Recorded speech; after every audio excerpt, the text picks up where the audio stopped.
Welcome, everybody. I'm gonna give it a little bit of time here for it to synchronize. There we are. I see some folks here. So, welcome. Thank you for joining. Um, yeah, man. Whoa, today, actually, every day I guess I'm kind of over the synchronicity thing. It happens to me so frequently now, but yeah, wow.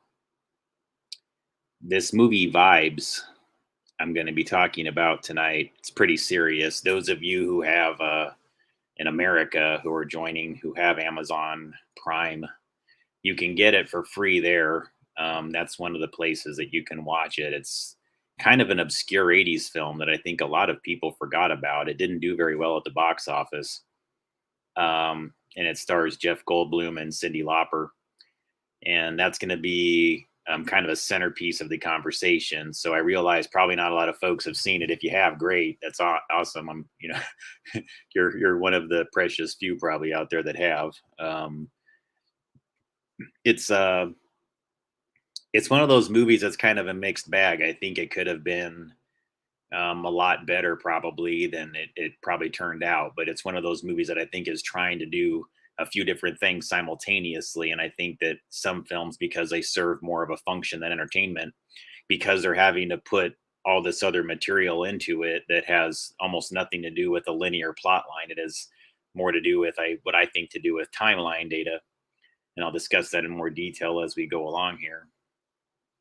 Um, but I think what I'll do is because I want this to be relevant for the future. I don't want the opening part of this to be too filled with fluff.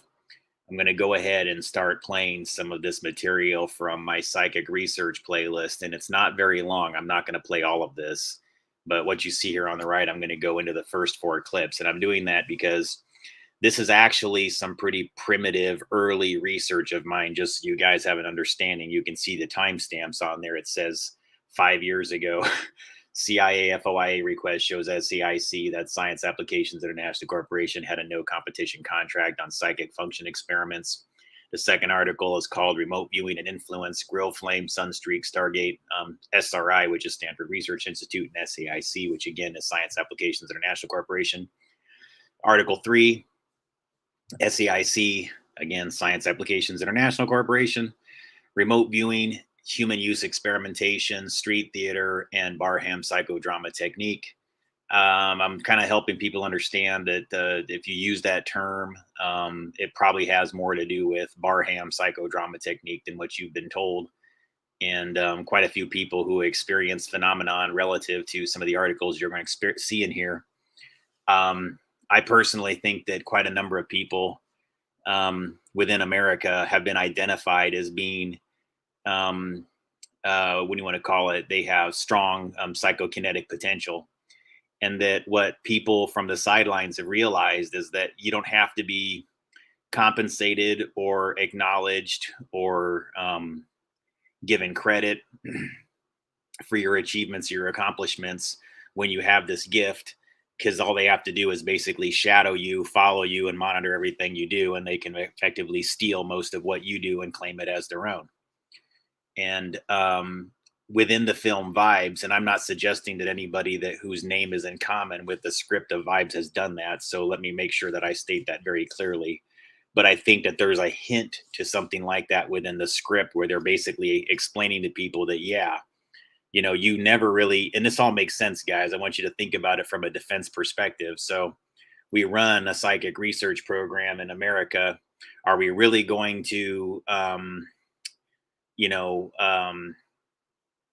are we really going to um, let the prominent figureheads who are doing the training of the remote viewing and who are the people who are behind a lot of the main psychic experiments, would you really put them out there into the public sphere, and would you really let their names be known? Because if you know what I know and what I've learned about psychic phenomenon and these types of energetics, that you would probably want to have the details of those people, whoever they are, concealed for as long as you could possibly keep that information concealed for, because they're vulnerable to psychokinetic manipulation from other gifted psychics who understand exactly how that works.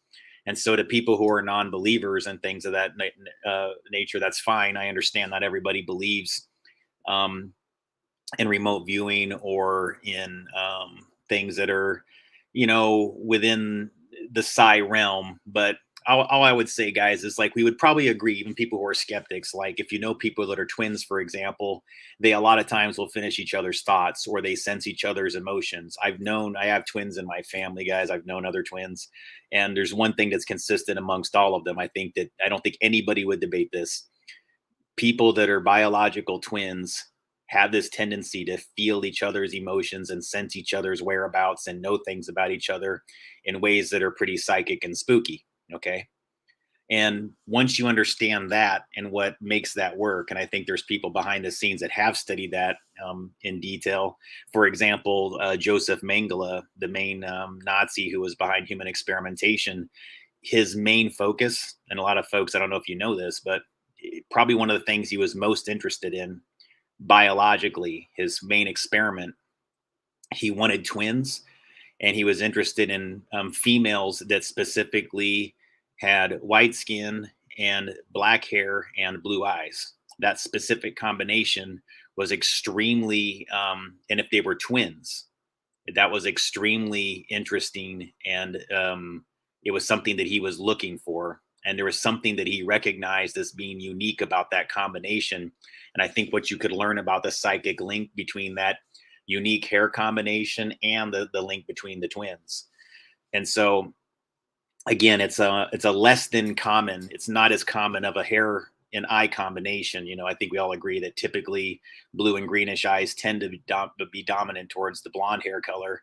And so I think there's something about having that combination of the eye color relative to the hair color, and what that says about the hemoglobin and way it interacts with, again, everything that's color based within humans is really more of this interaction between the metals in the blood and in the earth and what you come from and what the conditions were when you were born.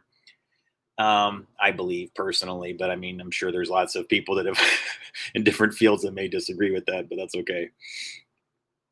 I don't. That's why how I see race in general is that it's just more that we're from geographic places where over generation after generation, you adapt to the geography, you adapt to the weather, you adapt to things around you, and you become a race. And then the cultures develop around it because agriculture is restricted to certain types of food based on the region, and then that becomes part of the culture, and then again, then you have what's called a race. But if you really get down to it, when you really zoom out and things like that, guys, when you think about it, it's really just that we adapt as these like really perfect machines here on earth. Like we're always adapting to the environment. This is where the lesson in the Bible about Adam's rib and about man coming from the earth is kind of a valuable metaphor, even if you don't accept it as a if you think of it more as a parable, excuse me, that communicates something involving the way that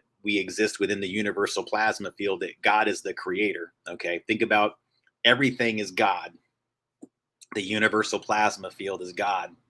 And so perhaps what Adam's rib as a metaphor is teaching us is that we come from this universal plasma field, but we're also creating it. Humans are constantly through this interaction between man and woman in the reproductive cycle. We're always creating more and more of what God is, because when you generate more humans generate more of the bioplasma that makes up the universal plasma field. And then you see how there's this chicken and the egg thing. This is sort of like the holy trinity, like why there's this unanswered question. And when religion, guys, it's because it's because, yeah, we're creating it, and it also created us, and it exists through us, but we are not it. So you can't run around saying you're God, yet God would not come into existence without you. God does not even come into manifestation without you here.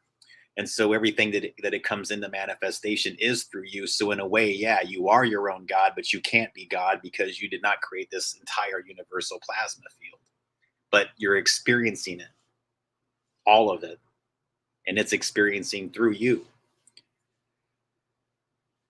And this is what they know, ladies and gentlemen, in psychic research, and in the high echelons of the military, within all the declassified documentations that you'll find in this exact playlist on my channel, especially when you get down to parts 7 and 8 and 9. I get deep, deep, deep into the documentation. And if you guys want, I will play that material for you tonight, at some time without interrupting it. I'll just leave it on and then, come back to it and answer questions if that's what you want. But I think most folks here have probably been through my energetics research. If you haven't, I'd be glad to introduce you to it tonight and show you more of it relative to this topic, because I don't want to just show you cool Hollywood things. I want to show you why Hollywood things, a lot of times these films don't have a very good script, or they don't seem like they're following a linear plot line, is because I believe personally, I've done enough research on this, guys, and I've gone back for years doing this, okay? Where there's been times where I was really paying attention to a movie and I'm kind of going, no, that line just seems so off resonance. It doesn't seem like it exists as part of the organic plot line.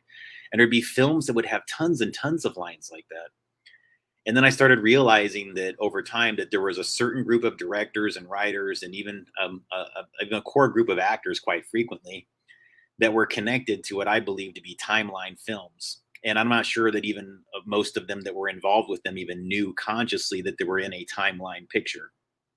But what I mean to say is that there comes a time within human history where, and folks, please be open to this if you're a little bit on the skeptical side, because I believe that I can explain it in a way that very few people have or would be able to, and that would actually make sense to the average person.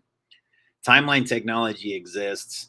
I believe personally, I'm pretty solid on that. I'm to the point now where I don't personally question it. Okay.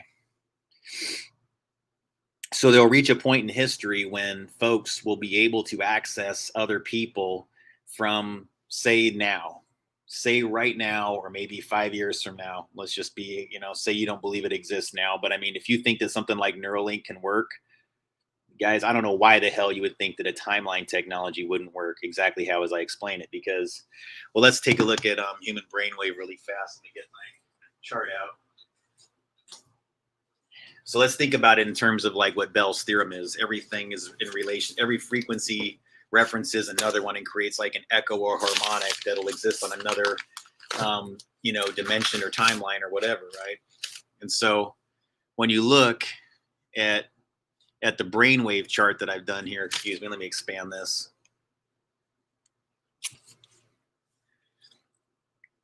So say this is the human brain as hemispheres, and you're generating a brainwave as a human brainwave cycle. And is that brainwave that, like, say this is like 8 hertz, for example. Right now, right now we're here, or say this is me in 1985, okay? And now somebody is using a technology that understands based on DNA and how that interacts with brainwave, that you can actually tune in using the principles of Bell's theorem. Every harmonic of every frequency creates another harmonic that relates to another harmonic. You're able to basically, from another timeline, access another human brain, because space and time are illusory. They're shared agreements. And once the individual understands that, it actually opens up a gateway. It's the best way I can explain it. Once you get it, once you understand that time really is more of a cyclical thing, you're actually operating on cycles that you perceive as time, but that it's actually just cycles of energy going in and out of phase. So day and night, even, I would argue, is just energy cycles going in and out of phase, which is why you feel at rest at certain times and energized at others. So within timeline technology, I believe what they've been doing, and I've been told this from the sidelines very frequently, and it's just a matter of how much I'm willing to personally believe it and whether or not others can or would. I don't really anymore. I'm not that concerned about whether or not others do. Yet at the same time, I want you to understand that I think that it's explainable in a tangible scientific way, so that I'm not just saying timeline manipulation, but I'm actually giving you something that you can actually kind of latch onto and think about and go like, yeah, something that actually makes sense to me. So then it comes into question. If you begin getting messages from another year, How do you know that you're not insane? Say somebody is speaking from like the year 2022 or 2023 or 2028 or whenever it is, right? And they're trying to send information back to the 80s to prevent something horrible from happening now. They're trying to send information all the way back then. They're dropping things in specific timeline projects so that, like a time capsule, it'll be opened up like a payload for people to understand a future issue. It'll be something that'll be anchored in their memory that they can come back to go like, whoa, yeah, this had a lot of the answers. And here's actually specific data and information that has tangible and real data sets that it aligns to in reality. Now, again, people oftentimes borrow from reality to create scripts. And I would think that within sci research, that would be especially true. One good example, guys, is the movie, Dreamscape. Dreamscape is another one of these psychic research ones that involves technology where psychics can enter the dreams of another person and actually be in there with them. So they can both be placed in a chair, and they can actually be like placed into a similar brainwave harmonic while they dream, and that places them into the same dream in the same dream state. But you have to have a gifted psychic to navigate in and out of those dream states. And some of them are malevolent psychics and actually kill people or release demons or do things of that nature within the dream space, because within that realm you can kind of do things that are just within the human imagination. And because the human imagination can actually manifest things, yeah, the people can sometimes have a traumatic experience that's so whatever in their dream that they actually what do you want to call it, have a heart attack in their dream, because that's the response to the fright from the event inside it. It translates into a real event that actually kills them in reality. um yeah, I guess so. I understand, since I know that I tend to attract the crowd that already kind of gets it, but I'm still, there's still some things here, guys, and I'm trying to get some folks to warm up to timeline things. I think some folks can, I kind of understand some of my psychic things and some of my bioenergetic things and even some of the weird Hollywood ones. But timelines is one that I feel like I need to explain a little bit better to everybody. I don't care if you are open to it or not open to it. I want to make sure that if you had like a skeptic in front of you that was rolling their eyes or whatever, that I at least put something up visually for them to sort of like, wait a second. Okay. Yeah. You know what? Yes. Human brainwave does generate like millivolts of energy, right? Electricity. And there is a measurable wave form attached to that.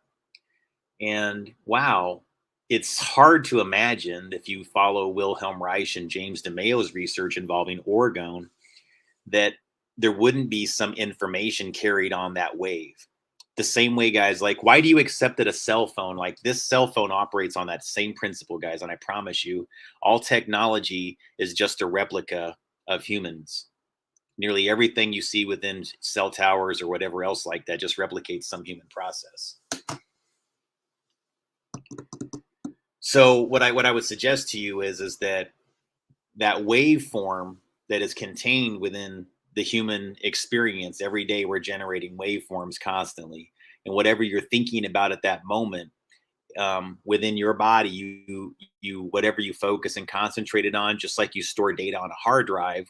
I would argue that within the human body, and this is consistent with research that's been provided by James DeMayo, and I'm expanding on it to a degree. I think this is something they say, but I don't want to put any words in the mouths of DeMayo, rest in peace, or Reich, rest in peace. They were the ones that really had it. And now that, like, the ones that really do orgone, guys, are gone. There's not that many people that are around anymore that understood it the way that they did and were putting information out there scientifically. So I would argue here that bions are a measurable, are something that you can measure under a microscope, that contain this data payload with your thoughts and what you're focused and concentrated on as resonant frequencies and coils within inside the bions. And so that when they get projected into the ionosphere and other bions merge with it, the reason why that occurs is just simply is the same way that the color bands of a rainbow all merge together, right? The blues go with the blue, the red goes with the red, but they'll all go together as one large band. But you notice how, like, when it forms the arc. Like it's the same. It's the same thing with your thoughts become things. When you're trying to bring something into physical reality that you're focusing and concentrating on to manifest, you have to make some actions, ladies and gentlemen. You can't just focus and concentrate on something, but don't underestimate the what focus and concentration does. It's prayer or it's meditation. You can call it what you want to, but why do you suppose that a rain dance works for the Native Americans? It works for the same reason why somebody can have faith in God, whether or not that God exists to somebody else, it matters not. So to the individual, they're tapping into bions that have all merged with a collective belief in God. So that's what they're tapping into. You don't have to believe in it. You see what I'm saying? The belief exists in the ionosphere. The belief exists in the biofield. That's what God is. So many people believe in God. God is something. We believe in a creator. It can't happen just through us. It can't happen just through one individual because we got here through two or more in some cases. Because I'm sure some people were made in labs here and there, right? Or they were just, made in test tubes or whatever else like that, just artificially generated. I mean, these things happen, right?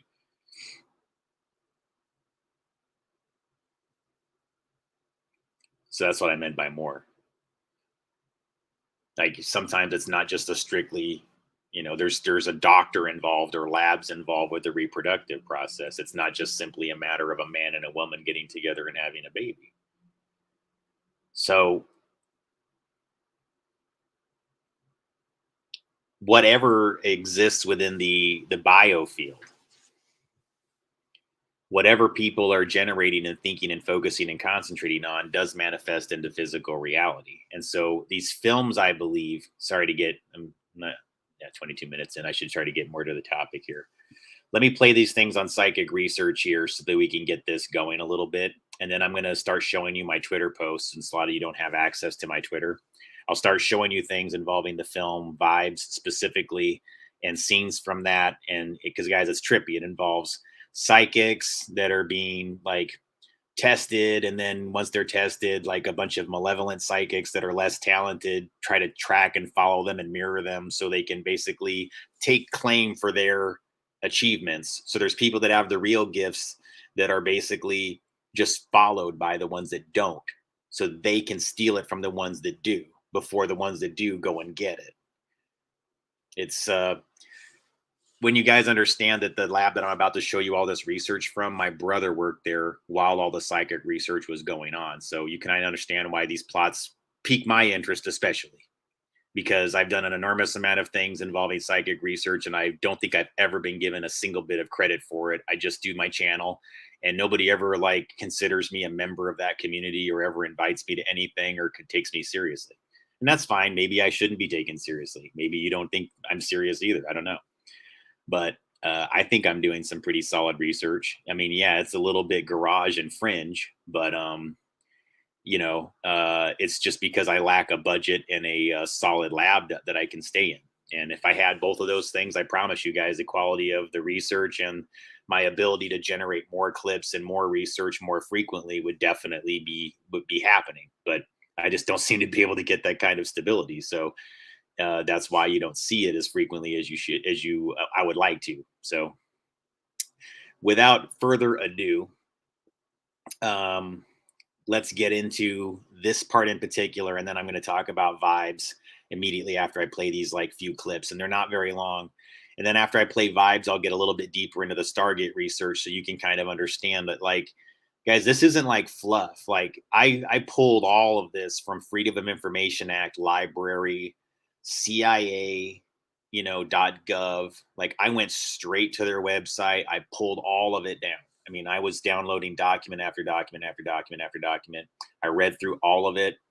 I sometimes would get some of the same reports and duplicates, and I would even observe that they redacted some of them and didn't redact other ones. So that's something I would remind people who are researching these things. Even if you get a duplicate document, search for extra pages, search for a lack of redactions on one versus another, because those exist. And when you see what's in those mismatched redactions, whoa, I mean, there's a lot of meat in there. I'm just telling you guys, it's pretty amazing. And so without further ado, I'm going to start playing this. And please forgive the low quality, guys. Remember, I was just beginning my path here and I didn't know anything. I was just like doing this, like, hey, guys, I don't know anything about psychic shit either. And I don't even know how you measure these things. So I was really ignorant then, guys. So you're going to hear me say things like, I don't know how to measure it. And like, that's obviously not true today. Not only can I measure it, I'll show you my measurements if you want me to. Like, I'll show you what my biofield looks like. When I first did these articles, I didn't even know you could measure a biofield. Okay. So I've come a long way in 5 years. It's like I practically went to college and studied energetics, and now I'm here showing you the results. So hang on really quick and you'll see that briefly here.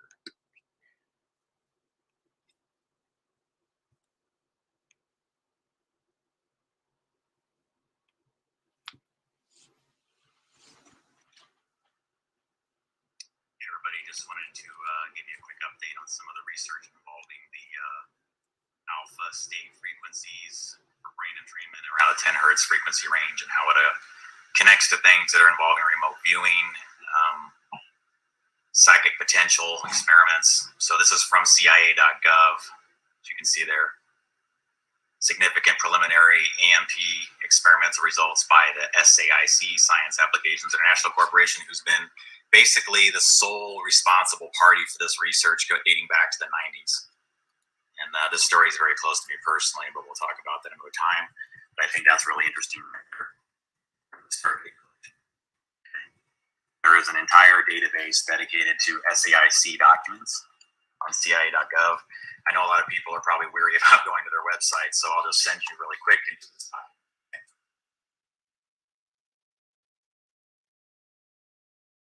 So here we go. By SAIC, okay. As part of the activities external R&D contract, okay, research into the nature of anomalous mental phenomena. Now, I'll submit a link here. I don't want to just read the document for you or anything like that, but basically the thing that I want people to concentrate on, especially with my solutions thing involving right frequencies, this talks about the potential value added of this experiment resulted in the STARGATE program is twofold. So that's important to read. I mean, the whole document's pretty short, so read all of it, but this right here, I believe, is the smoking gun about everything. Alpha desynchronization. It is established neurological fact that a brain in idle generates alpha waves at approximately 10 hertz, and that these waves diminish significantly whenever the brain's idle state is interrupted by an external stimuli. EEG experiments conducted by SAIC seems to have demonstrated for the first time in AC research that reception of an AC signal by the brain does in fact interrupt the alpha rhythm in the same manner as with any other external signal. This is called event-related desynchronization. So I think you should probably pay attention to this, because then it gets into remote viewing, and they redacted this part. This experiment's demonstrated that changes in the electrical properties of one person's skin can be affected according to the intent of an isolated operator, and indicates that AMP can be used to remotely influence biological systems. That's critical, guys, because when you're doing research, you have to keep this in mind when you're thinking about frequencies and about the possibilities for what can happen just via remote influence. So I'll submit links to all this if you're interested. All right, guys, what I mean to say that this hopefully will make sense to folks that have a deeper understanding of how we are psychoenergetic beings that generate millivolts of electricity with every thought. So we're not just thinking, we're actually producing energy with every single thought, everything we focus on. We are actually either consuming, well, we're partially consuming, and we're sometimes generating energy. It really just depends. But yeah, I mean, there's a POR spectrum of positive orgone radiation, a DOR of a deadly orgone or dark orgone. I really don't like deadly. I prefer dormant or dark, and I actually think that orgone and biofields exist within 3 dynamics and not just 2, as expressed by Wilhelm Reich and James DeMeo. So that's where I'm a little bit different than the people that have historically been connected to the research. and rest in peace, and I respect them. But I also feel like there's a dark side to what was put out there by orgone researchers, and I'll tell you why. I believe that the term deadly orgone radiation, DOR, is a bit of a manipulation. I think that if you allege to be a spiritual person, understand like why life energy is important to discuss. Why on earth would you, as the person that's defining it, ever call something that's a life energy deadly? Because within the human mind, this is a psychoenergetic process where you're literally placing a watermark or a stamp on the energy, where the human brain defines something that's really a different spectrum of energy, a different cycle within the up and down. You're literally saying that whenever it's up, it's life, and whenever it's down, it's death. And I would argue that it's not that. One is at rest, and one is, in action. So you have dormant and you have positive. And I would argue that dark, it would be when you're heading down. Positive orgone is when you're heading up. Dormant is the state in between when you're at rest. That's it. I mean, 3 cycles of it, and you can call it whatever the hell you want to. I just don't think that any of them should be defined as, quote, deadly or dead. I think you should call it dormant or dark. And I think the one that the form that they're currently defining as dead or deadly, I think should be called dark. Call positive orgone, keep it the way it is, POR, and call deadly orgone dark orgone. And then I think you need to consider a third factor of it that's called dormant. That's still energy. Yeah, Sente, I appreciate the comments. Like, I'm not dwelling excessively on it, dude. Sorry, I don't know who you are, but what I mean to say though is like, it's mostly that I'm just, I really do actually try to make this as palatable as I can without like dumbing it down excessively. And I just want it to be I feel like too much of the material that exists within psychic research is sort of designed to like it is there to sort of make it look stupid, foolish, or confuse people intentionally. And I think sometimes that's done for defense reasons, like you just don't want to give the enemy a competitive edge, and so you play dumb and make it seem like you know a hell of a lot less than you do. And I kind of understand why they did that for a while, but and that would make sense why any of them would, guys. I mean, I hate to break it to you, but I was actually releasing this. If you look at the timestamps on my material, I was putting this research out about remote viewing and government projects before the major news media channels were, and I believe I was even doing it before RT America.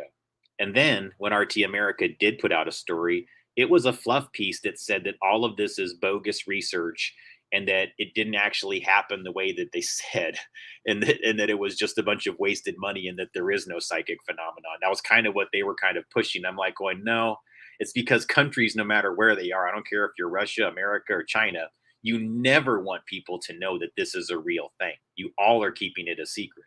So I get that, but like, let's all get over it, because it's there's the secrets. It's out of the bag, guys. It's over. There's no preventing this one. I promise you.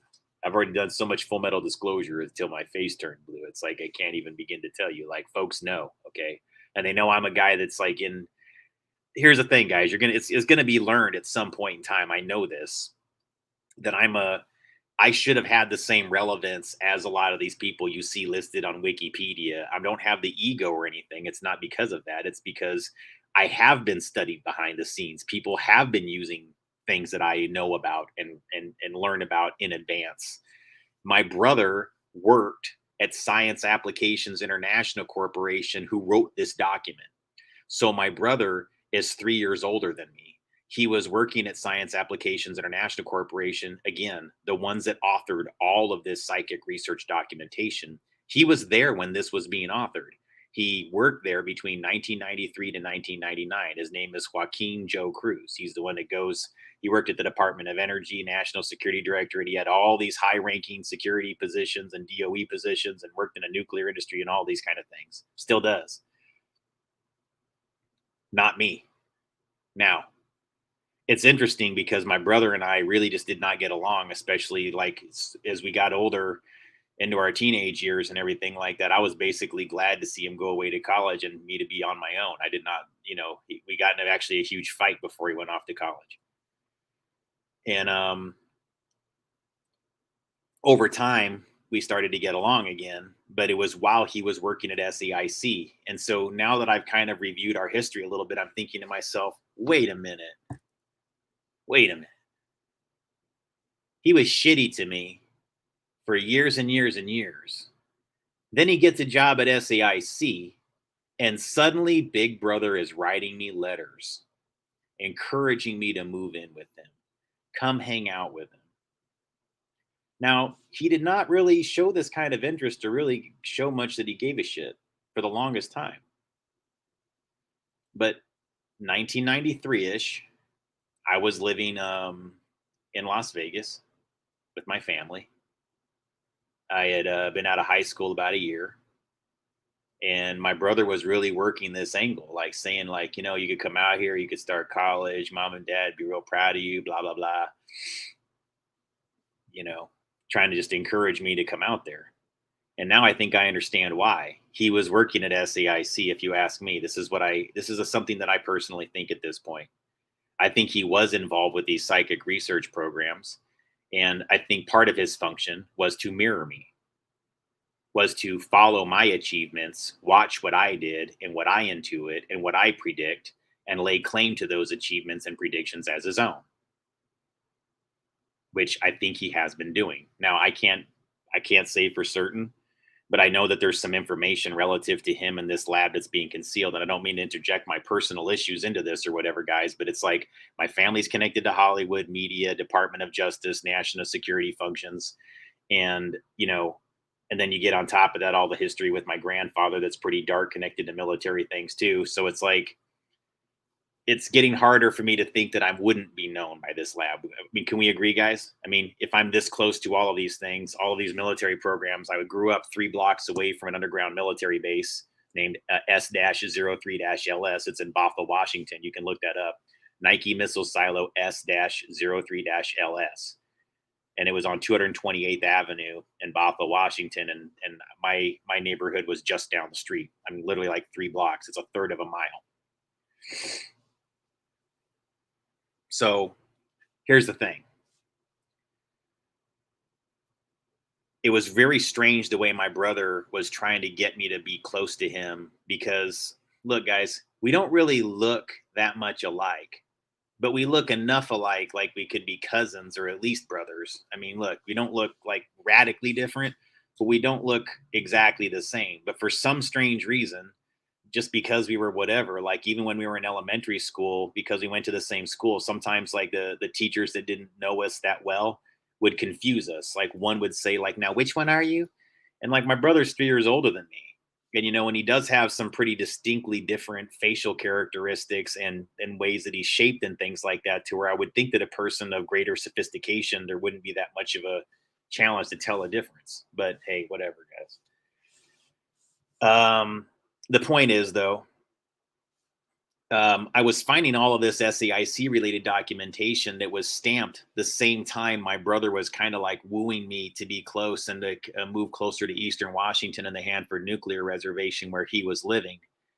And so that I moved basically there while my brother was an employee at SAIC. And I remember visiting him at SAIC. That's the thing, guys. Like, I don't just like, these aren't just things I'm making up. I visited my brother's office while he was working at the Science Applications International Corporation that you see listed in these psychic documents, okay, that are declassified.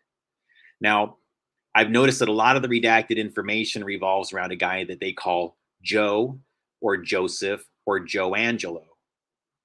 He's a guy that Edwin C. May, who ran the psychic research, references frequently. And again, none of these people are using real identities. None of the people you see in any of these documents are the actual people. They're cover identities so that whenever this got declassified, you wouldn't know who the real Joe Angelo is. You wouldn't know who Edwin C. May really is. What you've seen in the public are a bunch of actors that play a character that represents the real person. Because if our defense teams were actually putting them out there for public consumption, they were stupid. and they wouldn't do that. And so I know they were sold a system to conceal the identities of the real psychics. And so the real psychics are out there and their identities are concealed. Now, what I would argue is what you really have going on in our country is there's a whole bunch of people out there that get monitored and followed for their thoughts, for their ideas, for their innovations, for things that just come to them naturally. And then the people that are closer to these psychic research programs that have access to us steal all those innovations, steal the thoughts right from our heads, steal the innovations, take all of the predictions and claim them as their own. I saw tons of documentation as I got deeper into this that was dated while my brother worked at SAIC, that was between Edwin C. May, groups at the FBI and the CIA, where they were saying, look, our guy Joe here has lots of information and we need to get it to you. Joe has been a good source for us. And so then they would call him Joe, Joseph, and then Joe Angelo. Now, guys, it's a code name. Now, my brother is Joaquin Joe Cruz. Now, all this documentation is the same time that my brother was there. It doesn't mean Joaquin Cruz, my brother, is Joe Angelo. But if my brother was wooing me to be close to him at that time, and he was only doing it to get access to me because SAIC knew I have psychic potential, which I do. And folks, fuck, anybody who's been close to me knows I'm the real deal.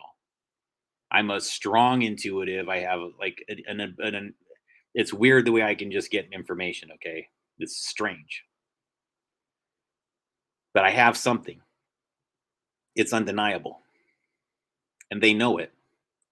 And so they probably wouldn't ask it from me directly because I'm not some deep state shill that would just bend over and go like, sure, I'll give you whatever you want.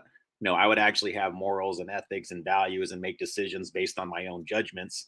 And I wouldn't just spy on people. I wouldn't just try to like find things out because to me, the ethics of it matter. And a group like SAIC don't care about ethics. They just want the information. So what I intuit is if you start digging deeper, and I can show you tons of the documentation, there's tons of this stuff that's under the name Joe Angelo, and my name is Gabriel. Now, guys, we all know that Gabriel is an angel, correct?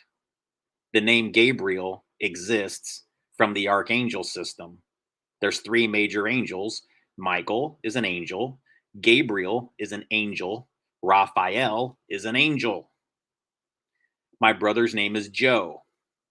He worked there the same time all the documentation that references Joe Angelo. He was wooing me to live with him the same time as that documentation for Joe Angel Low. Kind of seems like the code name had some greater context, does it not? Because when I confronted my brother, Joe Joaquin, with the documentation, wow, did he ever seem like defensive and very interested in putting that baby to rest. And for the most part, he always acted like I was crazy and that this was all irrelevant. But man, this would actually spurn phone calls from his office on speakerphone where he would be trying to discourage me from ever discussing this. Weird, right? So who is the real Joe Angelo? Well, let me put it this way, guys. It could be a couple people. One was not volunteering to give their innovations and insights, and the other one was exploiting the younger sibling potentially. And going like, oh, I sense something by just simply watching the person that actually senses things. It doesn't mean that he doesn't have a gift too, but the difference is he would be getting credit for his, talent behind the scenes, whereas I would just be getting exploited and used and not compensated. And moreover, creepily monitored. And folks, would you like to see the organization chart for where my brother was? He was at the National Security Directorate at the Department of Energy, a group that probably can surveillance more things than the NSA themselves. He worked with the NSA under his helm. Under him. Counterintelligence, Homeland Security, and NSA functions were under my big brother who worked here. So he had access to me in a creepy way, in ways that most people, guys, can you imagine that? Can you imagine if your big brother had big brother type access to you, could literally probably like watch you piss and watch you in every single one of your private moments, literally watch the words you type as you type them? That's been my universe. I have been Truman Showed. I'm certain of it. He gaslights the shit out of my revelations about this company. So I'm going to play the rest of this, but I wanted y'all to know that before I played the rest of it. Okay. There's somebody out there named Joe Angelo. I can show you after this is done, document after document about it if you want. Tons of them. All involving remote viewing and predicting events. Something that anybody who knows me and was watching me behind the scenes knows, well, I'm pretty good at. But I don't get credit for it. I find myself, meandering from, near homeless situation to near homeless situation and shitty car after shitty car, while others are doing extremely well, riding off the innovations, the ideas, the predictions of others, because we cannot defend ourselves from their surveillance mechanisms. And well, I know the ones that are behind those surveillance mechanisms are heavy into defending human traffickers and pedophile networks. So that's a lot of reason why they don't want people like you and I, those of us who care about defeating those people. See, they don't want us inside the community because, well, they know the first place we would use our unique abilities is to find missing children. And that would strike at a core economy of theirs that they really just don't want us getting to. Hate to break it to you. I know you don't, guys, by now, I've already proven the military did things like use dowsers to find the tunnels in Vietnam. So if the military believes in water dowsers and they use them for defense projects that relied upon the soldiers' lives, if they relied upon dowsers to go like, yeah, guys, there's a tunnel underneath here where there's Charlie's in his tunnel underneath here. I know, guys. I know there is. Right here. And they found out over and over again the dowsers knew what they were talking about. Well, I got news for you. Some of us are being hidden from helping our country. Some of us have been marginalized and pushed aside. And if you want to use the word targeted, go ahead, but don't use the program word in here. Because that probably has a lot more to do with why you would be in a program than anything else. It's because of the ability and what it means about your DNA and how valuable your organs are. Because when you got the gift, your organs are super freaking valuable. It's the compatibility factor. And almost all the times when somebody has the gift, they've got something that makes their organs more universally compatible or valuable, where their blood or their plasma is worth more.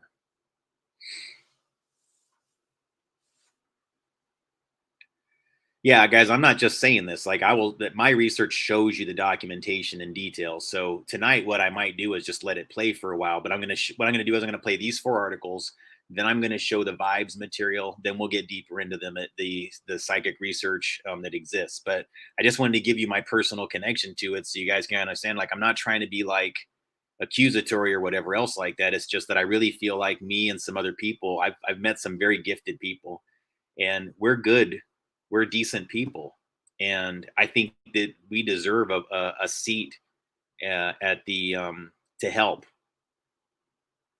Isn't that sad, guys? Like you have a gift and you're actually a person that's willing to help in a benevolent way, and you can't you to find the right groups is a challenge. Like there isn't like people that are like going like, where are they, where are they? Like that's what you thought happened in movies, right? That they're just trying to find us. No, they already know where we are, and we're already being used. We just don't know it half the time, and we call it something else when it's this. It's being used for this. You're getting used for this. Stop calling yourselves other things when you've got a gift. If you're calling yourselves that thing, stop calling yourself that thing and don't use it in my room. It's because you're gifted and you're chosen and you're selected but not because you're a fucking bullseye. Somebody might want to turn you into one because you have a gift, but that does not make you the bullseye. It makes you a gifted person. Remember that.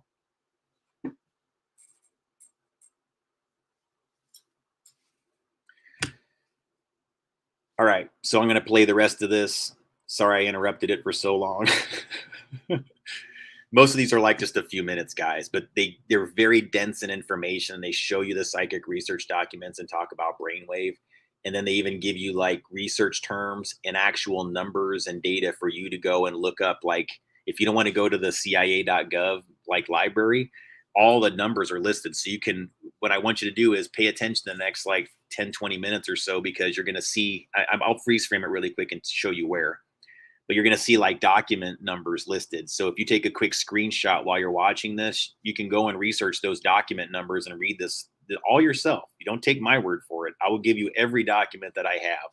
If I could make them available in a downloadable library someplace, I would absolutely do it, because I have like a couple hundred of them in PDF, and they're incredibly interesting to read. And they have everything involving like SEIC, SRI, DIA, CIA, Army, all their research involving how human brain waves interact with oscillating fields of frequencies against the universal plasma field. Like, they believe these things, guys. People at a high level in the military believe in the universal plasma field as a god and creator. And I'll play something for you, perhaps by Malachi Martin with Ed Dames, if I can find it sometime, where you'll actually see one of the people connected to the military psychic research programs say straight up that through remote viewing, through their psychic ability, that they no longer had to have faith in God anymore because they have evidence that God exists.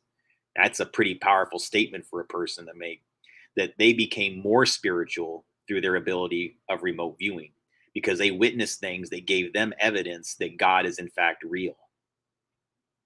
He's like, dude, I don't even have to have faith anymore. I no longer have faith because I have evidence. That's what Ed Dames said to Malachi Martin. And I've said this before to you guys here in these presentations, but I say, for me personally, I would up the ante a bit to what Ed Dames would say. And I would say, I now have more faith in God as a universal creator and as the universal plasma field. I have more faith in God than I did, because I now have evidence that God exists through it, for me personally. So it's a similar sentiment, but it's just slightly different. I mean, I guess to me, because faith is something you have in absence of evidence. And so for me, it just became easier to have faith in God because I have evidence, but I didn't need it.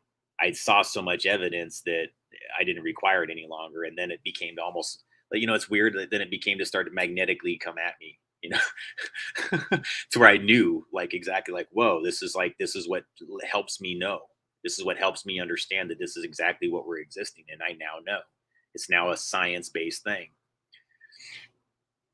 And so if I can find it really quick, I'll tell you about something kind of freaky that happened to me while I was contracting out in Astoria that connects to Malachi Martin and Art Bell and Ed Dames.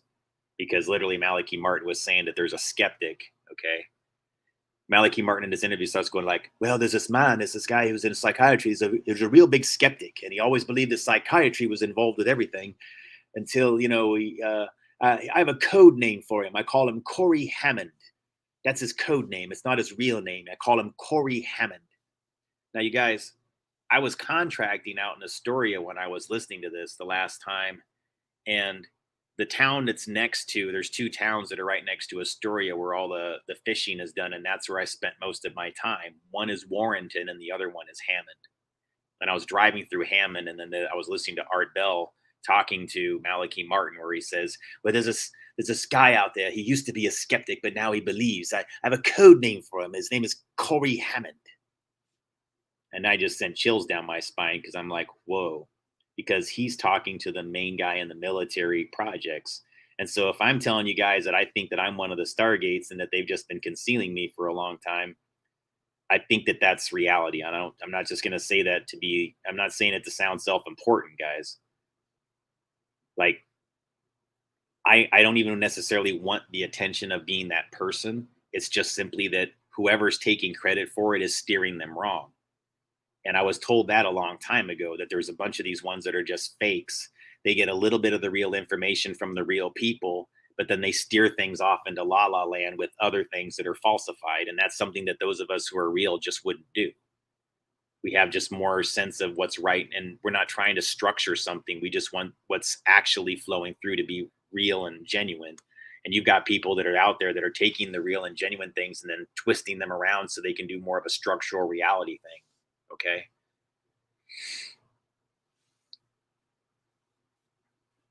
I didn't look, I wasn't saying that I expect credit, but what I'm saying is that and I'm not trying to be known, okay? But I need to be compensated because there's people out there that exploit what I can do and then they earn from it and I don't. See, I'm left by the sidelines not making money, and I know the person that's close to SAIC, they're doing just fine. They don't have shit to worry about for the rest of their lives. And it seems to me, and I'm not jealous, I'm just saying, like, if this is true, if it's true, then some of that rides on my back. And I never got credit and I never got compensated. And that's fucking wrong. Because I'll be straight up with you guys. I know I've had a gift for a long time. I used to predict all kinds of shit. My family tested me, guys. We used to play that board game Clue. If you're familiar with how Clue works, you choose the killer, what they used, and what room they did it in, right? And then you have to guess what it is by the end of the game. And so my mother she knew I had an ability because she would always do these little tests with me and say, like, okay, now can you guess who it is before it was, and then a lot of times I would write it down and I would guess the right one that was chosen inside the envelope. And if I got it wrong, sometimes I guessed the same thing as somebody else. Like I would guess what my mother guessed, but she guessed wrong. But I was tuning into what she was guessing. So there's things like that. No, it ain't like that, guys. I'm not comparing myself, man. It's not like that, guys. It's just simply that there's people that we look, what I'm saying is like those of us who actually have it, like we could actually do something meaningful with it with others if we were in a supportive environment. So the support, it's in the monetary things, has near nothing to do with greed or success or a need for power. It has everything to do with sustainability. For me to be in a relaxed, sustainable state through which I can actually give the information as it flows through in a natural way without being abnormally stressed. Okay. No, I'm not looking to be rich, but I need to be successful enough to be able to support myself to actually be able to let this kind of thing flow through. Because you do need to have that. You need to be able, and I've just learned, guys, to be able to do it very in states of existence that most people would find very traumatic. I've learned how to be very meditative. So I guess you could say that it's just strengthened that muscle. I can now go into alpha state in nearly any type of environment, even like with people screaming and shouting around me and all kinds of fucked up shit going on. I can find alpha very, very easily. I've learned how to do it, even when I'm in some of the worst circumstances. Experiencing things that should stress me. For some reason, I can regulate my stress. I can keep my stress levels down. I don't get that upset. And I don't know why. I mean, I'm not perfect, guys. I mean, I'm human. I have as much of an ability to snap as the next person, but overall, no, like I've actually, it's weird how much I can regulate things involving my mind and my body, my heart rate, things like that, all of it.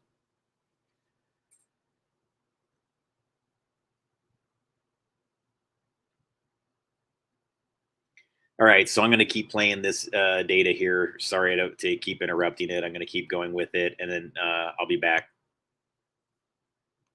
Now you know, though, right? This document just just to follow up though. Before I keep playing it, just remember what I just told you guys.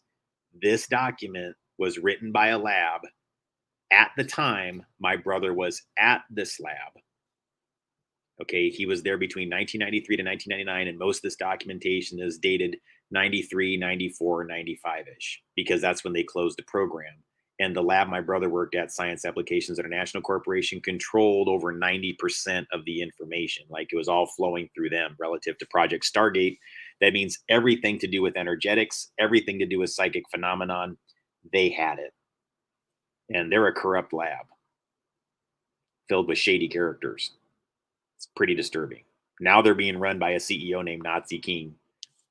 All right. So keep all that in mind while you're watching this.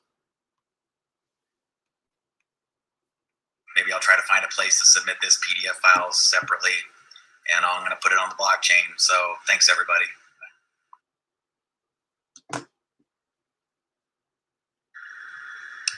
Hello, everyone. I just want to give you an update on some of the research I've been doing on the CIA.gov FOIA library.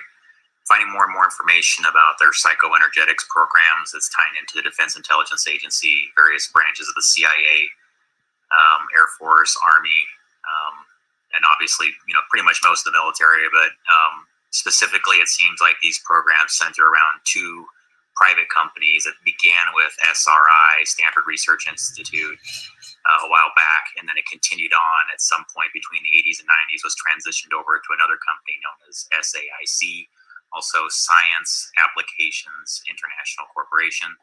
So I have a couple documents here, and they cover a couple different programs. I just want people to start doing some research on their own if they're curious about these things as to what might be happening to them. Because basically, I deal and have dealt with and talked to a lot of people who've have experienced energetic symptoms, I guess is what you would call them, feeling like their privacy is being violated and that they're experiencing energetics types of, I don't know, I guess it's difficult to describe unless you've been through it, so I just won't go into that part right now, but I guess you could say that some of this falls within the targeting program that a lot of people have discussed, including myself. But the reason why I want this to be seen is because this is basically an acknowledgement that this was a program that they had. It involves two sub-programs called Grill Flame and Sunstreak. So those you want to look up, Grill, two words, Grill Flame, and then Sunstreak are related projects to remote viewing, psychokinesis. I don't want to sit here and read through this document. I just kind of want to show you why it's relevant and why it's important to take these things maybe to heart a little bit and do a little more research on it. But there you'll see there's SRI, DIA, Army. See, you got Grill Flame. Okay. Remote viewing is a real phenomenon and is reproducible. Okay. This paper was dated, I believe, between sometime like 1973 to 1988. And then they have more papers on the CA.gov site that gets into the 90s. And that's where more of the SAI related research gets into. So on that part. So you can see like here's from 1994. And this is when they started like kind of renaming some of these things to significant preliminary AMP experimental results by Science Applications International. They called it anomalous mental phenomena. But it still involved basically the same things, but here's SAIC. And then the other search term you're going to want to look up is Stargate. And you're going to find on their website there were a lot of indescript titles for these documents, but if you look closer, you'll see that you'll actually see drawings where they were, basically declassified documents showing the experiments and how people were replicating these results. So anyways, that's what I got for now. Just some, help out there for researchers trying to look into these things, and hopefully that helps out. Thanks. Everyone, I'll leave links to what this relates to involving SAIC and the CIA.gov FOIA releases into psychic research. But if you look here carefully, the document number will be in the comments below. Background into phenomenological research involving remote viewing, RV, extrasensory perception, ESP, anomalous cognition, AC, or anomalous phenomenon, AP. Okay. This was tied over, just basically gives you a brief history. This document, I believe, is from the early 90s, 91, if I recall correctly. And it basically kind of gives you a detailed history of the program into the 80s and how it's handed off responsibility between DIA and CIA and various organizations over the history. But then it gets into, there it is, 91, okay. Here's the part that I want people to pay attention to. Technical and other considerations, all research activities and findings resulting from this previous programs and psychoenergetics shall be brought to bear on this effort. In addition, expertise in multidisciplinary areas throughout SAIC shall be made available as consultants or for special support as required. Specialized support, if not available at SAIC, may be obtained via SAIC consultant or subcontract efforts with prior approval by by the COTR.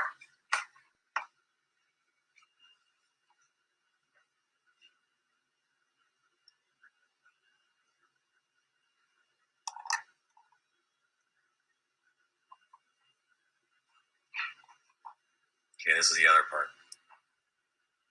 Basic research. Magnetoencephalograph investigations, MEG. I think this is important because I've seen quite a bit of coded language involving MEG. And there's calibrate the electromagnetic, magnetoencephalographic environment and replicate early results using a variety of population types. Examine MEG evoke responses from several population types and correlate with remote viewing ability for various physical conditions. I think this is important to think about, right? Okay. Because what they're implying here when it says a variety of population types, it doesn't seem to be voluntary. But I think this term MEG needs to be researched heavily. Examine parapsychology historic results, assessments. This is a very detailed document. Lucid dreaming. Energetics, initiate energetics, limited experiments and develop plans, follow on energetics research. MEG, translating results, correlations and pattern analysis, training. So what this ties into for research and development goes into Rest in peace, another Jesuit. document. So you hear people talk about how they feel like they're being followed and possibly part of a research project. I found another document on this thing. That's my cat, Maceo. He's no longer with us, that you hear in the background there. And those unfamiliar with me from many years ago interviews, you may or may not know this, but he made an appearance on the record Meow the Jewels. If you want to know more, I can explain it after the clip. But his meows are on the record by Run the Jewels, the remix record Meow the Jewels. I actually donated to the remix record project, and I got my cat's voice on the record. So that same meow you just heard is on a Run the Jewels record.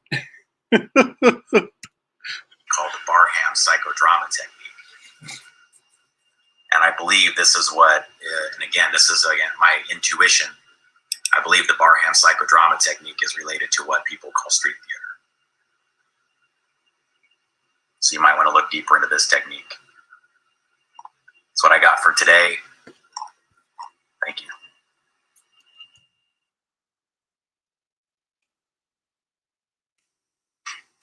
Everyone, just want to throw something out there really quick for researchers, some tips, things that might help accelerate research into psychic phenomenon, things involving psychokinesis, remote viewing, remote action, especially for those who feel like they may have been involved in an experiment without being pulled.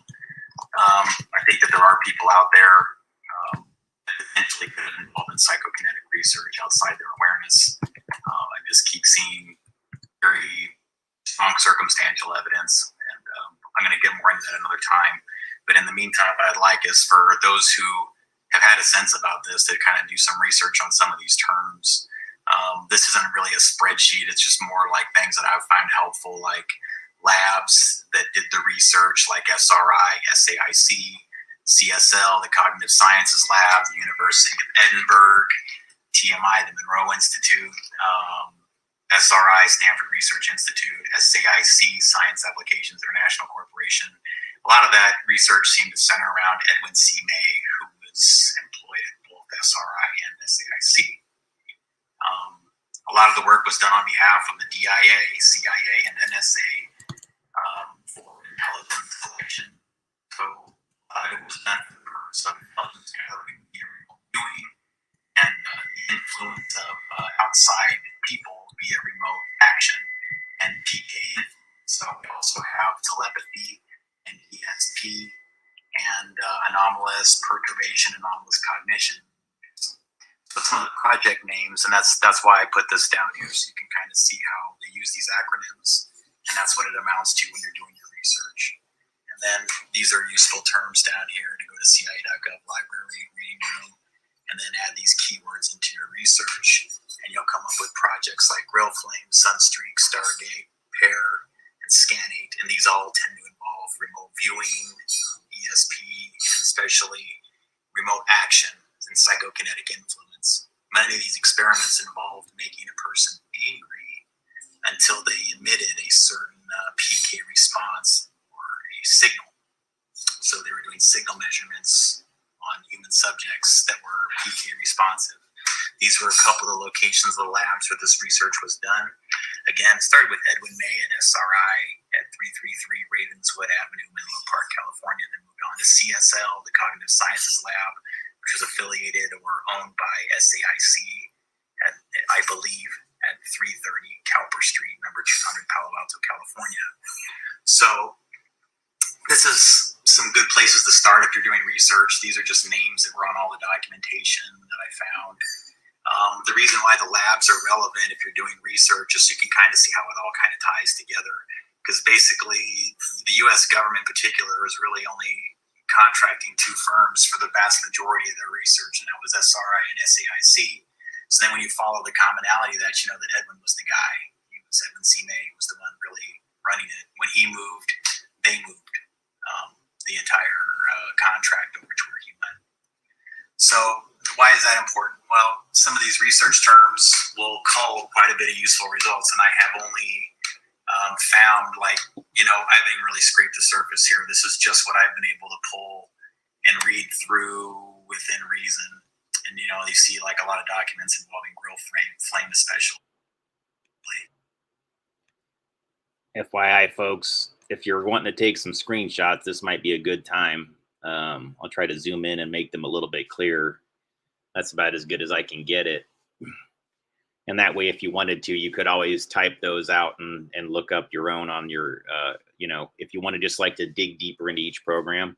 So I'll try to do that for as much of these slides as I can, because I know some folks, that's how they like to get information instead of going directly to the government websites. And I can't say I blame you. It doesn't really make any difference if you exist in my world. So I just take I take on the quote risk because it's not real risk for me. I'm getting really close there. Meaning to say that my situation won't change any better or worse. These are all very good. I'm not going to tell you they're all extremely good. All right, so here's another. Let's see if I can zoom in on that a little bit. So anybody, again, folks, really quick, just to call your attention to it right here. If you're into researching these topics and you want the actual CIA documentation that I reference in quite a bit of my material, you can find a whole bunch of the reference numbers right here. So I'll put it back on the screen and enlarge it. And then you can just do a screenshot if you're into that kind of thing. So I'll give it a few seconds and then I'll start playing here. But this should help you narrow down your search results. I still need to sort through these and cull them a little bit because some of these are repetitive. All right, so this is like showing just a little bit more on the top there if you want some more of the document numbers from the CIA.gov's Freedom of Information Act library. These are all Stargate-related research projects or things that involve frequencies or mind control or anything of that nature that was like kind of like of interest to things involving human brainwave or brainwave manipulation or frequency and manipulation. I was really just trying to go for anything that involves brain or frequency or anything that I might have any personal familiarity on and be able to decrypt on my own. So, oops, didn't mean to do that. Hang on. Okay, there we go. TMI stands for the Monroe Institute. There's some documents involving them. SRI documents right on this list are related to Stanford Research Institute. And then SAIC FOIA documentation. And then media articles and hardware diagrams. That's for some of the test equipment, because as somebody with a wireless background myself, engineering and whatnot, I was interested in some of the hardware that was used and their methods of measurement. And I still am, actually. I don't really know of a way myself to measure things like brainwaves, personally. So I'm trying to learn here in the process. What I found interesting, though, is while going through all this, I found this one document just by happenstance, and there's Edwin's name on it, dated to May 31st, 1995. And you can find this based on Yeah, you guys, just so you know, I'm pretty sure this is the story. Like doing this article is what got me into deep shit with some of the deep state.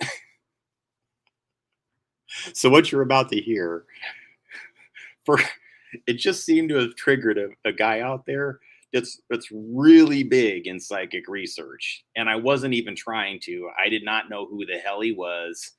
And when I push play here, it'll probably make those of you who are familiar with psychic research and psychic phenomenon or just paranormal things in general, you'll probably laugh out loud when you learn who I pissed off with this. But it happened over 5 years ago.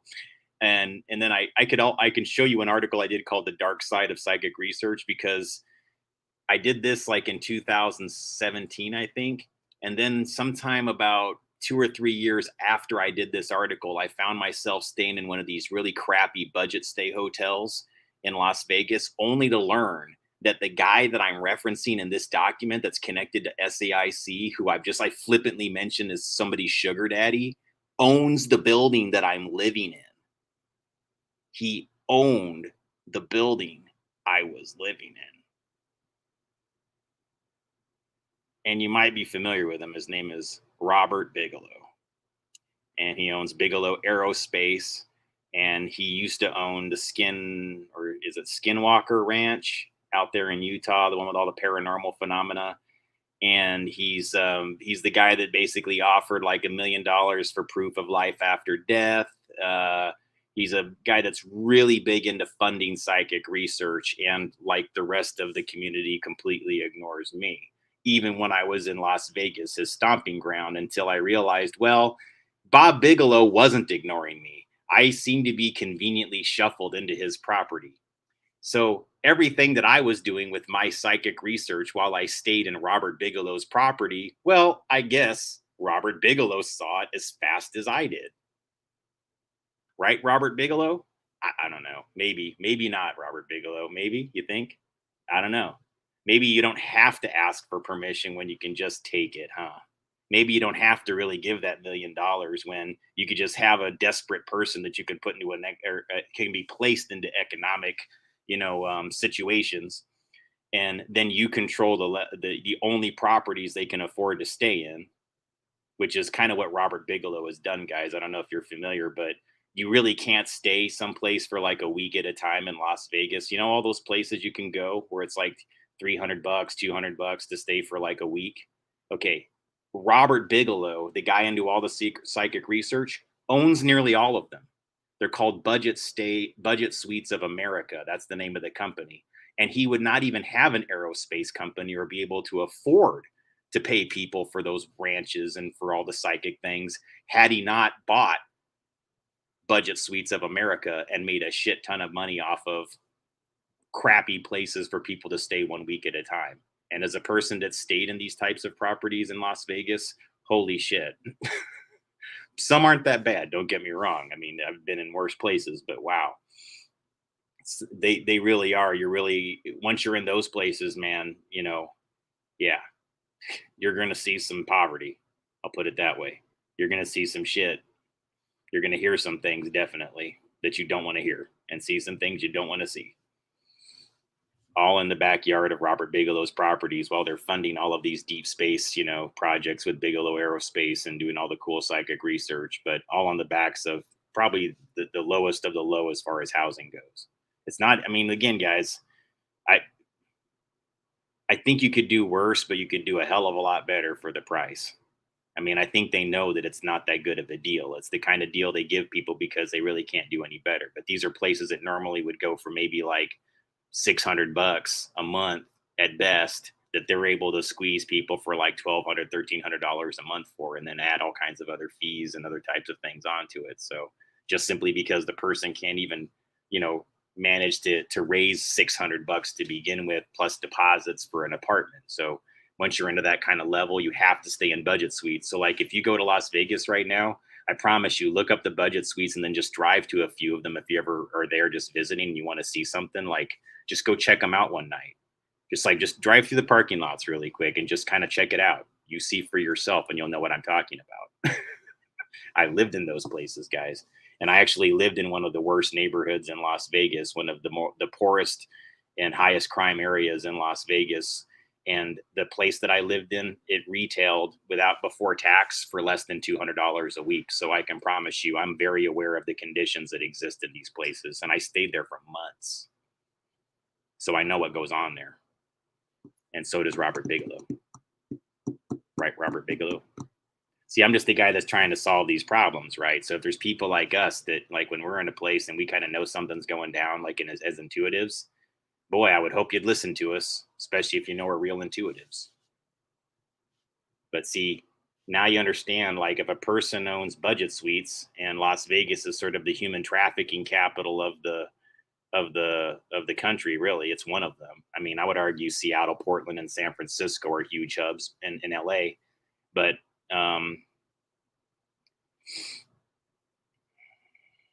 Las Vegas is the city of sin where everything stays there for a reason. I mean, you can get away with pretty much anything, and the human trafficking and child trafficking is rampant, and they pretty much do it openly. They don't really hide it. It's heartbreaking. If you're in those neighborhoods, you'll pretty much see some things that'll, like, make you kind of go like, I think something's going down over there and I don't know what to do. And you can tell somebody, but nobody's going to do anything. And that's the desperation that is Las Vegas. Sorry to get dark on you guys, but I'm just, like, I'm helping you understand, like, the guy that you're going to hear that I mentioned in this, he owns all that shit. So whenever you're like going, cool, like, hey, Robert Bigelow, so cool. Robert Bigelow, so cool. Okay, look him up on Wikipedia and you're going to see that he didn't have any of that money to do all that space shit, any of that money to do the psychic shit until he owned basically the worst of the worst places in Las Vegas to live. That is overcharges all the people to live there because they have to pay week to week. Anyways. The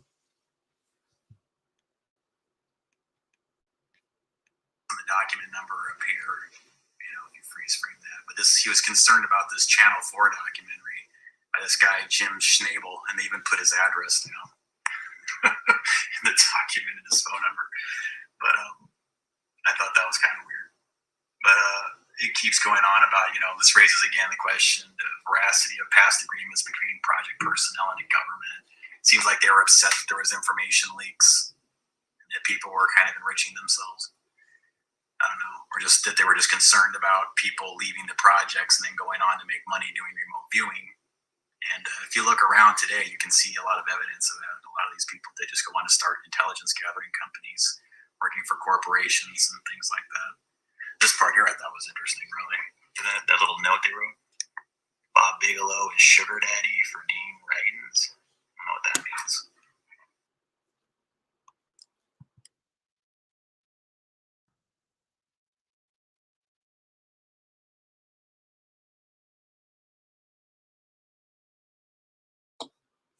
Just really quick, guys, so that you understand that this document is referencing a real person. This is Robert Bigelow. And those unfamiliar with his connection to psychic research, Robert Bigelow, well, it says here he owns the hotel chain Budget Suites of America. So again,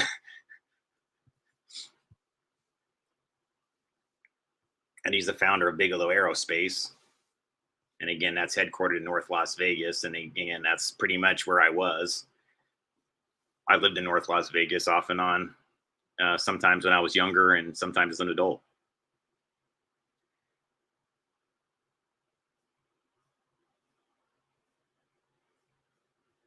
But you can see there it says, in his real estate career, Bigelow built approximately 15,000 units and purchased another 8,000.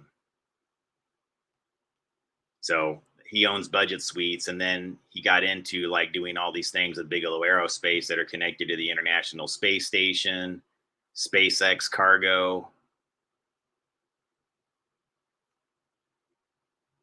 He purchased Skinwalker Ranch, a property located southeast of Ballard, Utah, that is reputed to be the site of paranormal and UFO-related activities. Its name is taken from the Skinwalker of Navajo legend concerning vengeful shaman. Bigelow founded the Bigelow Institute for Consciousness Studies to support investigations into life after death. In January 2021, he put up an award of US $1 million for anyone who could demonstrate the existence of a life after death.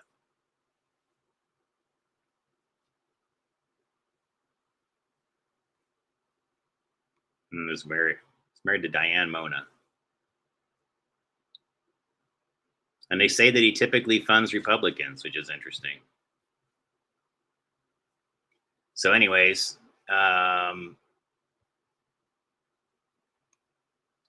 that's the Bob Bigelow that says, you know, Bob Bigelow is sugar daddy for Dean Radins. And then Dean Radins, for those unfamiliar, Dean Radins is another guy that's pretty heavy in the psychic research communities and has run some, like he was running, I think, the cognitive sciences lab there in Las Vegas, connected to UNLV, the University of, Nevada, Las Vegas.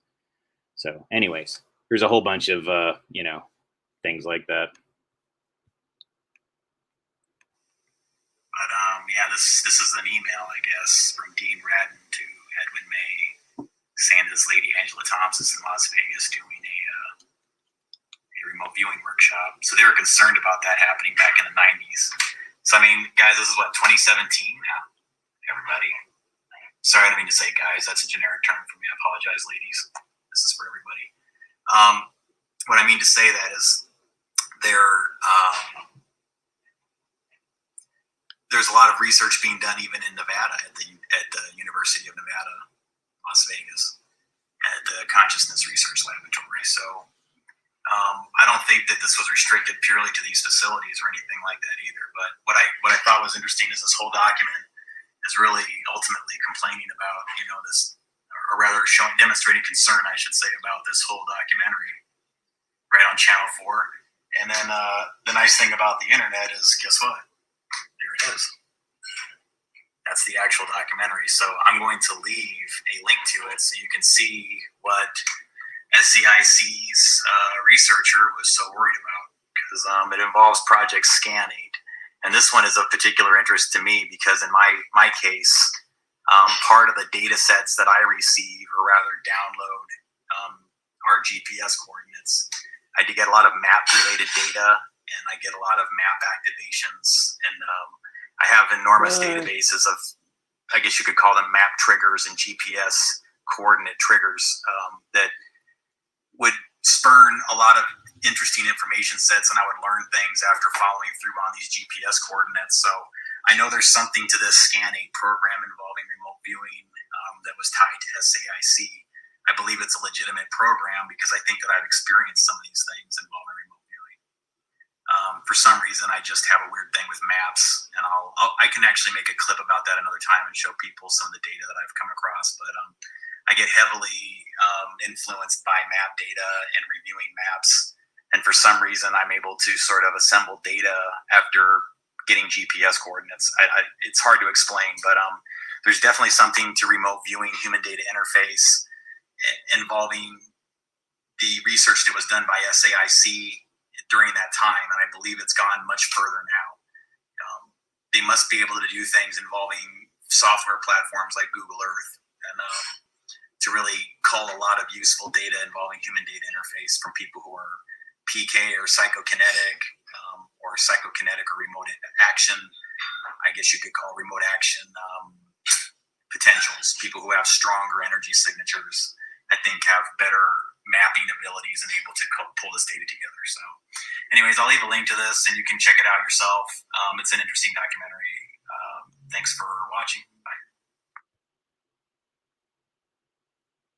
Okay, building off of Brian De Palma's The Fury, I did a Okay, so excuse me. All right. So before I start doing anything involving this, I'm not even sure I'm going to play this material tonight because this is part of my energetic series, and this is energetic series. This is way better produced than my old material, guys. Because again, I didn't even know how to edit on my MacBook yet, so I was just taking a camera and pointing it at my screen of a Linux.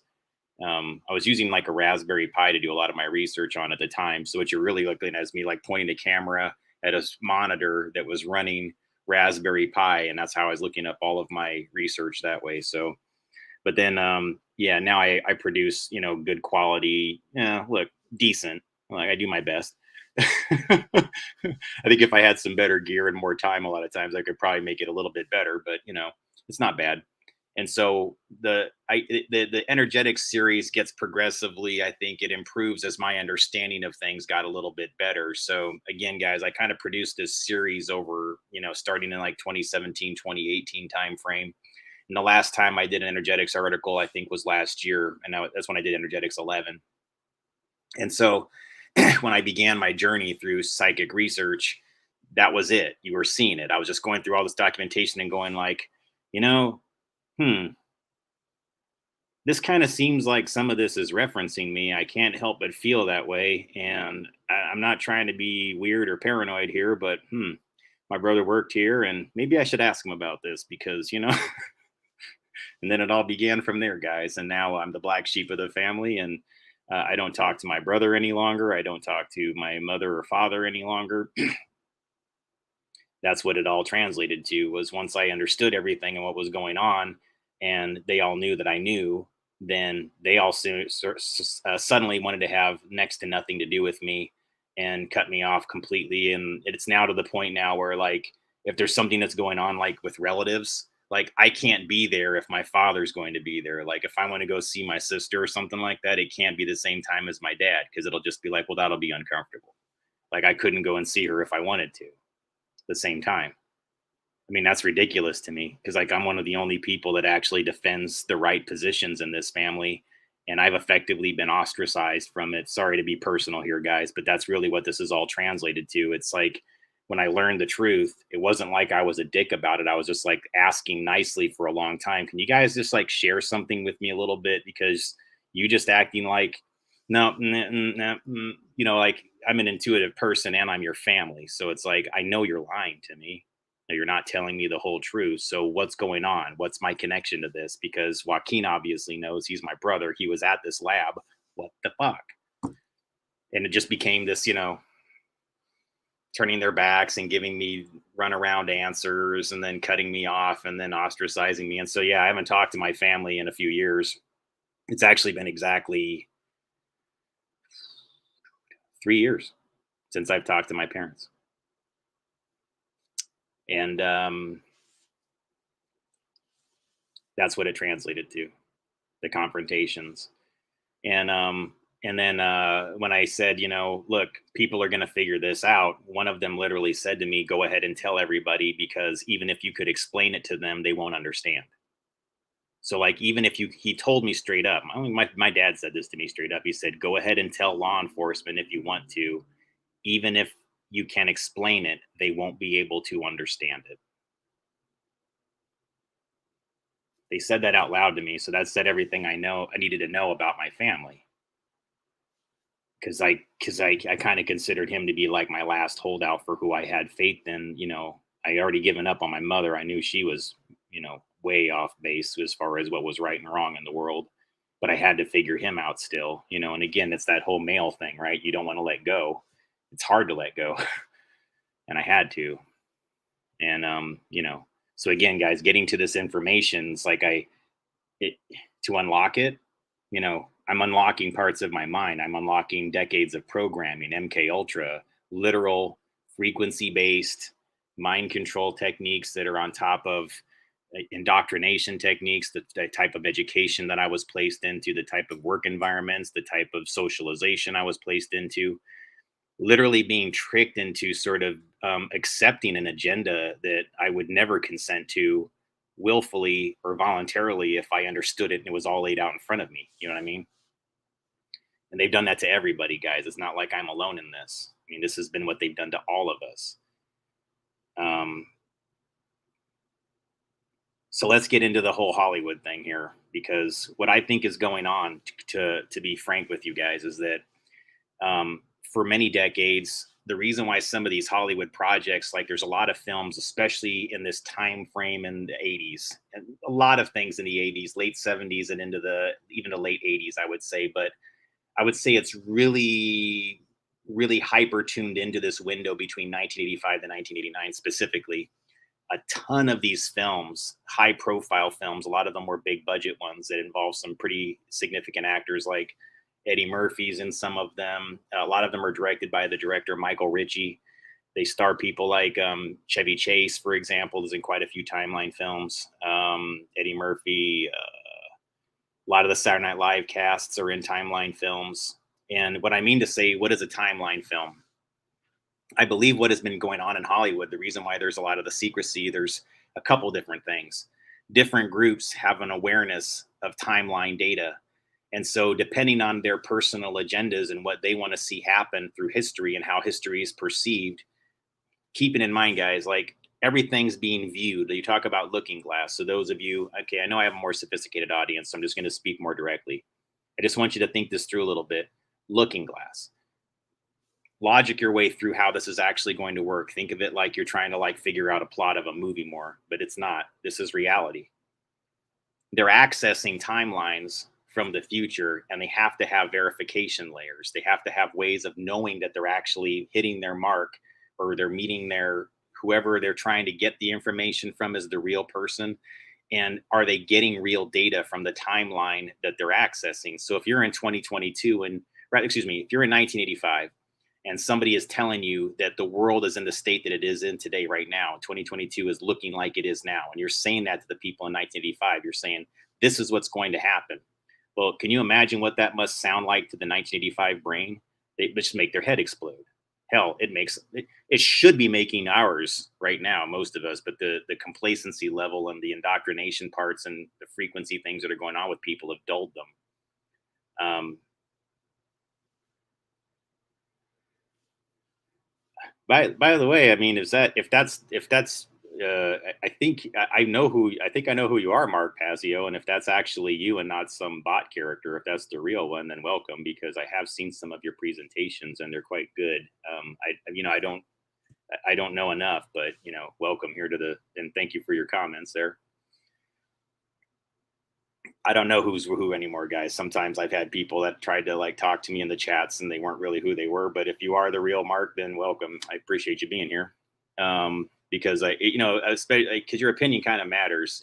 I would say I'm kind of curious to see what people like you think about these things, because I mean, almost never get that kind of participation levels. But I welcome everybody, so I don't require that anybody be quote known or anything like that. But yeah, so thank you for joining though.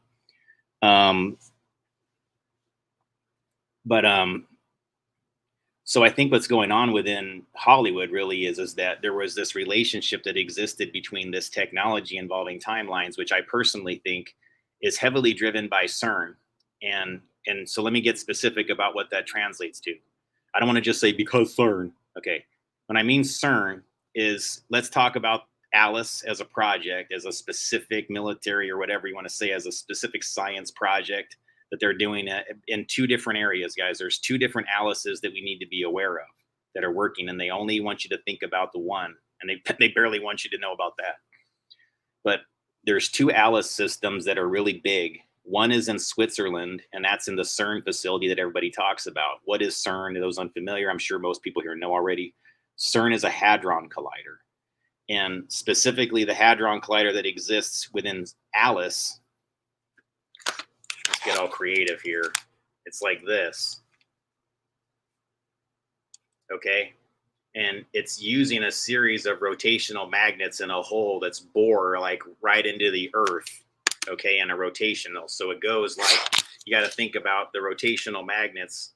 Let me see if I can make these move. So the magnets are kind of like doing this. Hang on. I want it to move faster.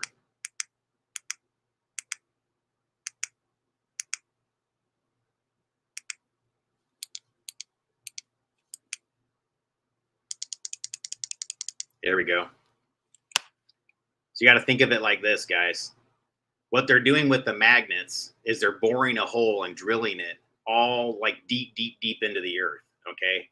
And then they're taking a magnetic field that they're generating artificially deep, deep, deep underground. And they're doing things that are messing with, dark matter. And so what they're searching for are like, quarks and black holes and things like that. And they're doing dark matter manipulation. And so let's just think about this as just like, okay, the earth is generated, if you ask me, through its collective hive mind. And so we exist in a universal plasma field. And I think that we're just generating the universal plasma field through collective hive mind. And so the creator is us and we are the creator. This is why all these religions sort of have this sort of question mark about what is what, where did it all begin? And, that's part of your journey and your path of learning it. All right. So what I think is going on though with this technology specifically is that it taps into its understanding and awareness that space and time don't really exist, but our perception of it is a reference point within DNA relative to our perceived time. And so they can kind of it's kind of outer limits in the way it works a little bit. Those familiar with the series Outer Limits, watch season 1 of the Outer Limits if you never have the original one from black and white 60s era. And it's all there. Frequency manipulation, dark matter manipulation. I personally, and I already did a whole series of presentations on this, guys. I think the Outer Limits is disclosure. I think it's one of the few things it is, but doesn't get credit for it. It's like there's a lot of Hollywood projects that get all this credit for disclosure, but they're really more obfuscation than they are disclosure. Like Back to the Future, I would say it's more obfuscation than it is disclosure. What's the movie that has almost the exact same data sets about space-time manipulation, even has Christopher Lloyd in it, that's way more relevant? Buckaroo Banzai, Across the Eighth Dimension. That film has a flux capacitor in it, space-time manipulation, space displacement, all kinds of things that get way deeper into the science of it, but it's just like way over the heads of most people. So they like things that are closer to like Back to the Future. But I'm telling you, Buckaroo Banzai, right down to Christopher Lloyd being in both movies and then both having the exact same flux capacitor that creates the event. It's trippy. So let's talk about that a little bit more. Why would even something like that happen? Guys, I'll have to get into the Buckaroo Banzai thing another time, but I literally went out and explored part of my research. Those unfamiliar, if you're new to seeing my channel, I literally go and physically go to these locations where movies are filmed, because I've noticed and observed that anytime there's been you put a collection of actors and actresses and creators in a specific place and their energy is anchored to that location, it's weird what it does. It creates these etheric links that are at these 33-degree trajectories from the center point of the location. So I'll give you an example. It's really weird in dowsing the way it works at GPS coordinates. It's Chevy Chase is kind of close to my research. So I observed that he filmed this movie Deal of the Century on a real ziggurat in the United States. We built a ziggurat in Southern California, a defense company did. And so they did this whole scene towards the end of the movie on top of the ziggurat. And I just did my own alignment research to see where does this thing line up? And then I started noticing that it was correlating at 33 degrees to all these places that I've already been to, and I didn't even plan it. You see what I'm saying? I tune into this 33-degree line over and over and over again, all these different places that I'm going, and I know that it pre-exists like Freemasons and esoteric societies. It exists within ancient architecture, and that's the thing that's being hidden, guys. And so I'm going to show you some things from Vibes for a reason. It's because I think that there's a bunch of us that have a real gift, and we're being concealed in part. And I don't care that much about that, guys. It's not about getting credit or whatever. But again, in order for me to be a person that can continue doing this and continue doing these good quality, doing presentations, right, and being able to produce good documentaries, I just have to be in a sustainable state, And that's the only reason why I'm ever saying things like that, guys. Seriously, it's because it's very difficult to pull off when you don't have access to the audience, And if there's people that are gaining access to the audience through artificial means, then I think that that's notable. You know what I'm saying? And, that's something that we should discuss because it's not right. And I think that, but those of you, I think, who have been kind of at a similar level to me or whatever, if you've struggled to find that larger audience for a long time, but you observed it was so obvious, it's so easy for some others to, I would say that don't be surprised if you learn that this, whatever I'm telling you goes on with me, has been going on with you, and that it is difficult for you to get credit for your innovations or things that you think up or you've actually been the person responsible for bringing forward, because somebody else has the audience before you and will take that from you, And that's the part that is really concerning to me, like that I kind of know the people that are behind the thievery. So, I'm trying to like show help people understand like there's an ecosystem to that exists, and I think I know where it leads back to. But I don't want to get too much into the negative parts of like Science Applications International Corporation and Leidos and all that Stargate crap excessively. I already did that. You can see that part. I want to talk more about vibes now. I know I'm like an hour and 44 minutes in. Sorry guys. Let's talk about vibes though, because this movie's super trippy before I get into this whole thing involving the Fury, if I even do. So I don't have this available like publicly much anymore. So you have to be like subscribed to, and officially following my Twitter to actually see this. So I'm going to show you guys in my presentation here. So I said Vibes is from 1988. The plot involves two psychics who travel to the Ecuadorian Mountains to locate a pyramid that is believed to harness all the psychic energy in the world. And the film has some strange parallels to reality. And so there's the poster. And if you're unfamiliar, guys, this is something you can get on Amazon Prime if you're in the States. I don't know if it's under a different name in Europe or wherever else like that.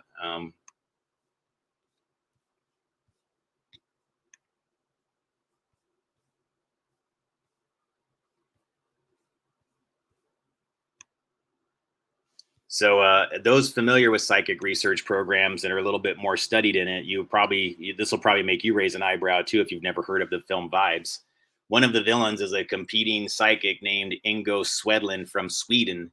Those familiar with the Stargate Project psychic research might recall a main figurehead in the psi community is named Ingo Swan. So I thought it was really interesting that in reality, or what we've been told is reality from SEIC and SRI and those who are in that research community, like I've never met the guy, so I couldn't tell you if he exists in reality. He could just be a character that they've attributed responsibility for it. But I also know that Ingo Swan was a person that trained Ed Dames. And when I listen to Ed Dames, I've never heard Ingo Swan talk, but I have heard Ed Dames, and I found Ed Dames to at an intuitive level, he felt trustworthy to me, and he felt like he was being forthright and honest. So I had a good intuition about Ed Dames, and I don't get that feeling from very many people, honestly, in the psychic research community. I think there's like a lot of malevolent players and people that are a little bit too close to dark occultism and some of the groups that practice ritualistic magic because they understand how practicing those things as a group and a collective, as a coven, I guess you could say, is a way to like harness energy. I mean, the people that really get these concepts, they begin to start forming groups like that. I mean, it's not unheard of, and some do it with light magic for good reasons and benevolent reasons, but quite a few people do it on the dark side. And I really, quite frankly, I really can't think of anybody that I think is openly doing it on the light side or anything else like that. I don't hear anybody saying like I formed a collective where we're doing it for this reason and we're practicing these principles for. I just don't see that. But there does seem to be a lot of people that uh, maybe they're not outright opening up to it, but they do seem to be practicing some large scale ritualistic magic and some mass resonance manipulation and structural psychology, which is really just it's witchcraft, but it's more industrial strength and done with the help of the media. So here it says Ingo Swan originally tested in the phase 1 were OOBE beacon RV experiments. That means remote viewing at the American Society for Psychical Research. Excuse me. Hang on.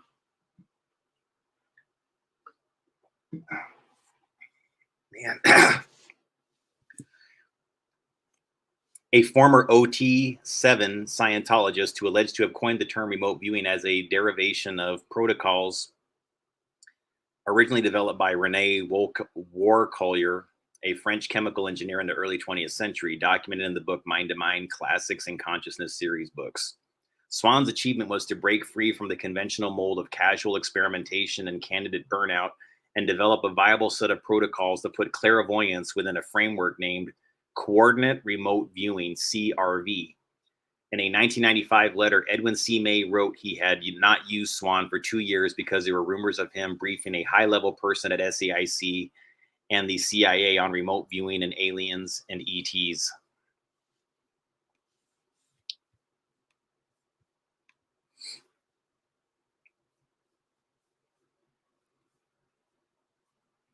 And then I just showing you here, like that's from IMDb. They have a character. So Ingo Swan, basically the exact same. If you, I mean, all you have to do is cover up, the name is the same once you get INGOSW. So just change it to from Swan to Swedlin.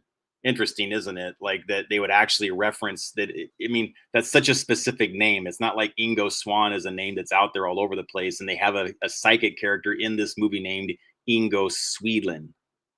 Interesting. But to me, this is like how they're dropping a hint.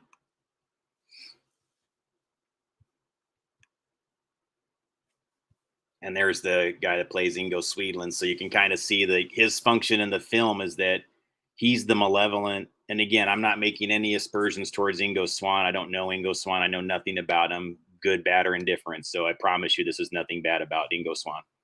Again, if anything, I'm more inclined to believe he was a good guy. If Ed Dames, who I had a good intuition about, said he was, but I don't know one way or the other. I try not to just look at it from that perspective. I'm thinking it more as raw data, but that's the guy that's plays Ingo Swedlin in the film Vibes. And effectively, early in the film, you learn that Jeff Goldblum and Cyndi Lauper's characters are very gifted psychics, and they just sort of show up to some experiment thing on a whim. They're not even serious about it, and they're identified as being psychic. Or no. They're known, but they're not acknowledged. Like people like in their private lives kind of know that they are, but they're not like official. Like nobody's ever ran around and saying like, okay, we recognize that these two people over here are gifted psychics and they're certified, blah, blah, blah. I mean, is there anybody doing that? I mean, there kind of is, I guess, in a way, but it's more like there's gatekeepers that are behind that. So, I mean, I'd be curious to know if anybody here who's joined, I mean, like, if you have any comments on that, I'd be curious. Like, what is it with that gatekeeper system? I mean, it kind of seems like there's something out there that basically makes it to where those of us who are talking about these things for years and years, we don't ever really seem to get past the gatekeepers. And like, we only wind up hearing from each other.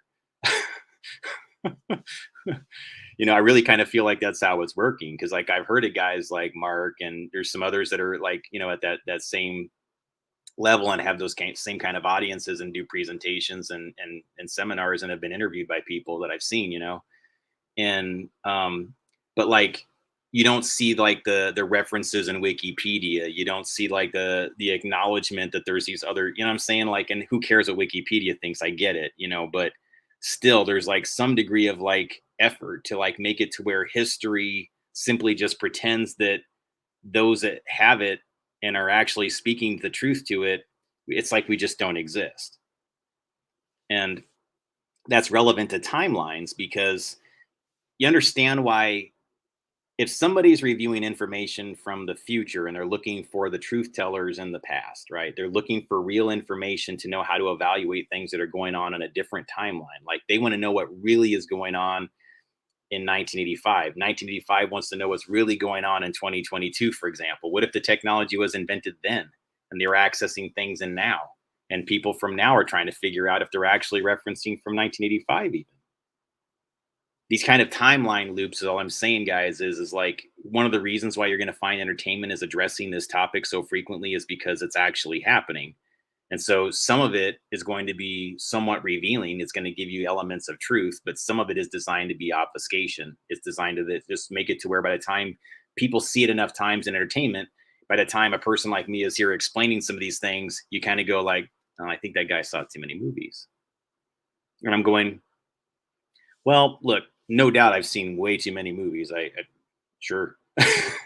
But what I will say though is that I've learned that entertainment definitely served like emails used to, or like do now. The same way we send like an email to a large group of people, like a film or a television series or a radio show to certain groups within defense and intelligence agencies, they used all of these medias, types of media for very similar purposes. So yes, you could go and send out something that seemed like it was just a playlist of songs, but that list of songs was a message that was for somebody, for example, or the DJ, what they said in between the two songs on the radio at a certain hour on a certain radio show would be a cryptogram that would be for a certain agent out there to hear, or a certain collective of people in the military. When they listened to that show and they knew to listen to it, they would wait for the message, and they would know what it would mean when it was unpackaged. And I would, this is how it was done before there was the email and the encryption and the secure communications from all these different places. It was just done over broadcast media in front of everybody. And you had to have your secret decoder ring to know what that real message meant. And to everybody else, it was invisible to them. It was entertainment. They were just listening to a radio show. They were just watching a television show and laughing along. But I would argue that very frequently what we've been laughing along to or been watching as entertainment has timeline data in it. So Vibes, I think, is one of those projects.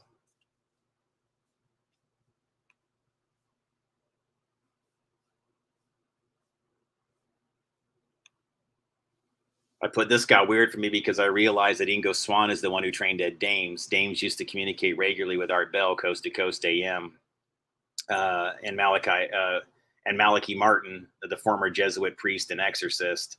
These are highly enlightening interviews. And guys, you can find this playlist inside my my playlist section. It has it's from somebody else's like posts or whatever. I didn't upload it. It's from somebody else, but there's like 7 different interviews with between Art Bell and Malachi Martin that are just mind-blowingly like amazing. Okay. So I put in Vibes, and this is a spoiler alert, guys. So, if you really care about what happens in the movie, you don't watch, but it's not that big a deal. I think you'll find it. It's mostly the kind of thing you watch just mostly for clues. It has some moments of entertainment, don't get me wrong, but it really is the kind of thing you watch more for clue type information and less for entertainment. And I am a fan of Cyndi Lauper and Jeff Goldblum for the most part. Most of what I see them in, I'm a fan of. But I don't want to get copyright struck, so I'm gonna try to let's see if I can cleverly make this just take up a corner, and I'll try to turn the volume down.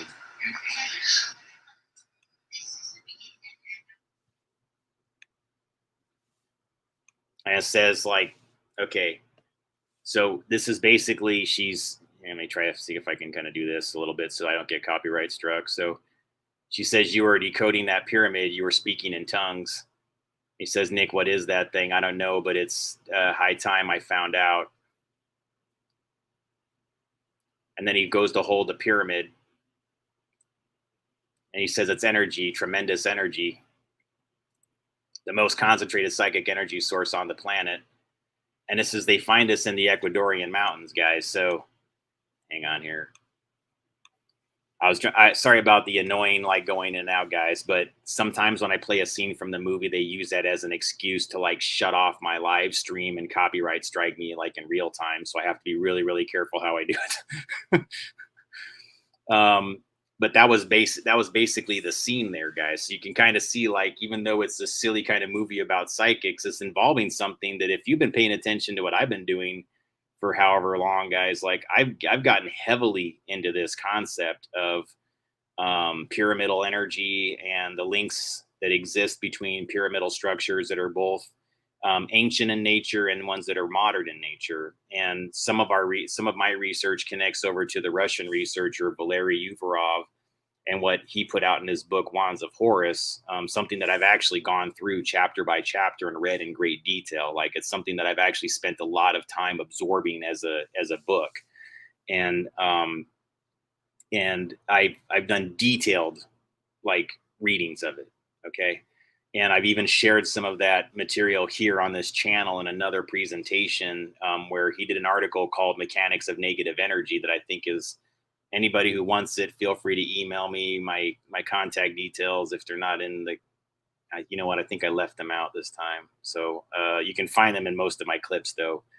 But if you contact me, I'll get it to you. But you can look up Uvarov's article called The Mechanics of Negative Energy. And I'm telling you, it is brilliant. It is must read if you want to understand the bridge between ancient concepts of human energy, trauma, why did sacrifice occur in ancient societies? What was the scientific reason or the belief reason for why they were doing this. They didn't just do it because, guys. I mean, like, it wasn't just because it's cool to kill. It wasn't just because death cult. No, there's a belief system that drives it. There's a reason why, and it wasn't always rooted simply in just believing that, you know, a god would talk to them or something like that, guys. It's because they actually, yeah, there was a sort of installed belief system in a series of gods or a god, but in many cases it was just simply that they understood, quite simply, that architectural structures, when anchored with the blood and the plasma and the physical layers of what is a human, so in the form of a sacrifice, this is why cornerstones and sacrifice rituals for new buildings occur, is because they're taking part of a human material and they're basing it, they're creating a human magnet, a trauma magnet. It's something that almost like it has like this sort of like swirling effect to human consciousness within the cornerstone of a building by anchoring it with a sacrifice, because the hemoglobin layers, they're spiraling DNA coils, and by spilling the blood or putting the sacrifice and putting the dead person within the cornerstone of the building, and then keeping that there and making the building this living structure that's built on the corner of a living soul.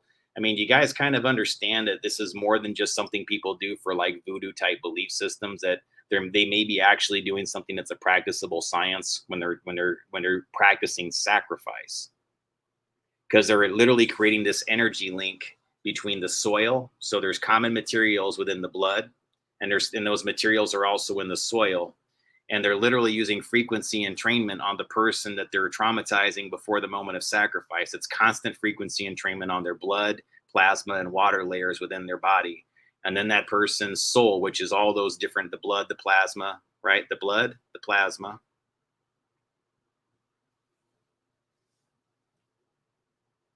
and it's emptied into the soil.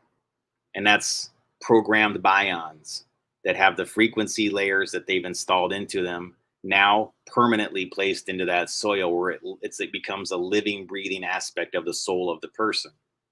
So this idea, the concept of a soul, really isn't something you should look on as purely a spiritual concept, but it is a spiritual concept. It's just maybe not something that has to jive with the religion that you believe in. Like, it's okay for you to be a non-rigid, like, you don't have to have a belief system to know that a soul exists. That's all.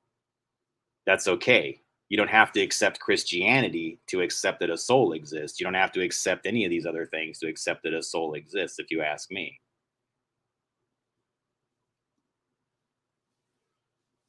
It's okay to.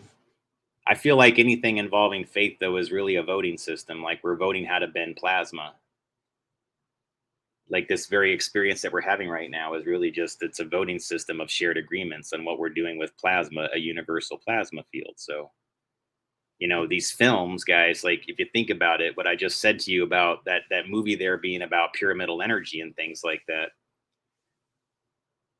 what I think is going on with so researching the skewed US history mini on, okay, so really quick here. So Jeremy says the researching the skewed US history, many on YouTube experienced the heavy thumb of gatekeepers, but particularly Tatarian culture of Russia and Asia. Okay. Uh, so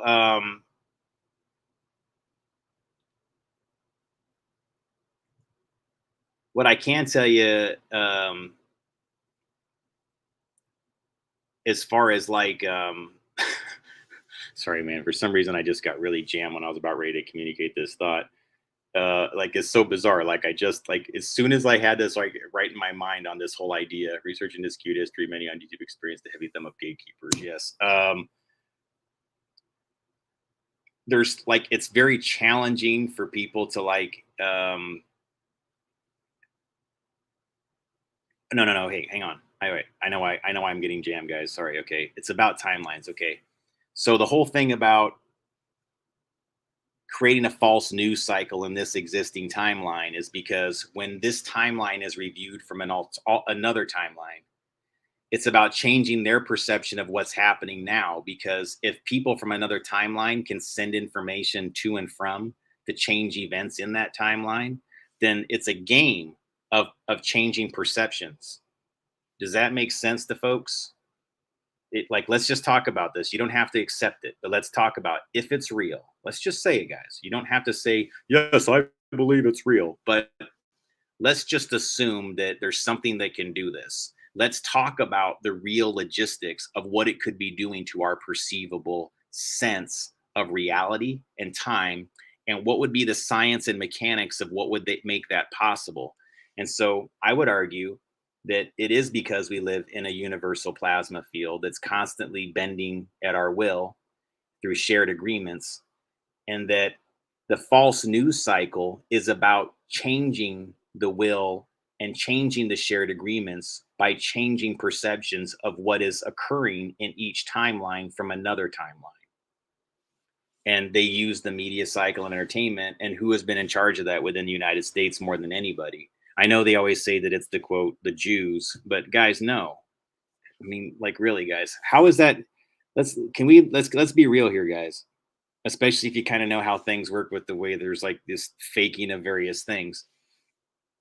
I don't believe that that's what it is, because since media really began in this country in a meaningful way, as far as like today, the way we receive information, I think this is the thing that people need to start accepting. Every single piece of information that we receive in America, like the way North Korea is perceiving information, is not radically different than Americans. We just perceive ourselves as being more free than them, when in all actuality, nearly all of our information has to pass through, or is passes through, companies and ecosystems and infrastructure that are owned and managed and run by Operation Paperclip Nazi bloodlines inside our country. They are deciding what we can see and what we can't see. They are the gatekeepers that cause us to not see things, that cause the other group not to see something from me. You don't see me, I don't see you, when we should be seeing one another. Quite a few of us out there, like, we never see each other's materials. We exist for years, you know. And in the way algorithms work and the way common sets of, like, material exists, like, I'm seeing, like, I can't, like, here, again, I know that, like, Mark Pazio's a pretty known guy when it comes to a lot of these materials. So I was like surprised to see him commenting here, if that's really him. I was like, oh, okay. But see, they should be making, the algorithms should be making people like us find each other more frequently and sooner. And it usually, and from what I understand, like, a lot of us go around existing for like years and years and years, and the algorithms never match us the way that you would expect them to. You see what I'm saying? Like, the algorithm should be suggesting material that says, oh, well, if you're into this topic or you follow this type of material, then this person might be of interest to you also, and this person might be of interest to you also, and you might find this material compelling. And it seems like the algorithms work to actually hide us, not just from the general population, but from other people that actually have material that's pretty, significant and worthy of our attention. So, you know, just putting that out there. I mean, I think that that's actually one of the things that goes on. If you guys understand it, if you've not followed my material very heavily, so everything I just told you about STARGATE Project and Science Applications International Corporation, just so you guys know, like, if that wasn't spooky enough that they control that much about the human brain, like 90 some percent of that research, they also owned the internet routes. So they're a defense contractor, guys, that do black budget projects, and they're heavily involved with the surveillance infrastructure of America at the FBI, the CIA, and the NSA. And they've even been hired to investigate the CIA for the CIA, which is disturbing to me, because they're a disturbing company filled with liars and Nazis. Not everybody, and not even most of them. I'm not saying that. I'm telling you that, like, it is a company chock full of Nazis. It is run by a lady whose name is is a pun. Her name is Nazi King. And guys, like, they have tons of people with names like that in this organization that are like Second Life character names that they just made real. Yeah, I'm gonna make myself Nazi King. Yeah, I mean, that's the kind of things Nazis do. And again, in control of major internet portals like .gov, .mil, .org. I mean, like, starting in 1994 2004, I think, is when they bought that company. It was called Network Solutions. When the internet was being made, guys, like nobody, I think most people didn't even know how to check the email in the early 90s. They weren't even using it. They weren't even using like AOL and crap like that, CompuServe and Prodigy. Like this is like shit that you had to use dial-up modems for, guys. Like that's what that era of computing was. Like most people didn't have DSL even. Like you couldn't do anything high speed. Video was like not many people could even get like really good quality video even like back then. Like it was basically you had snail mail type quality, like you could pass basic text, on most connections or whatever. You could do some basic video, but it was really crappy quality. And most connections couldn't handle it if you even tried. So but yeah, now it's like people are streaming high definition 4K films over their Wi-Fi connections to their Roku boxes. I mean, things have changed radically, so we take for granted what those relationships to information flow are. You see what I'm saying? Like it was something you paid way more attention to. How are you getting .com? How did marines.com or sorry, marines.mil become a website? Who put it on the internet? Who makes sure that it stays there and is owned by the Marines? Ask yourself this, ladies and gentlemen, because it's the same people behind psychic research. And if that weren't enough to creep you out, they also have the same kind of control over central locations where phone numbers and phone number routing is going to. So where phone number pools are, like the numbers, like where do you get 5551212 from? Who actually makes the decision where a lot of numbers and who does Verizon get this pool of numbers between 1,000 to 3,000 on 555 and 556 and 557? You see what I'm saying?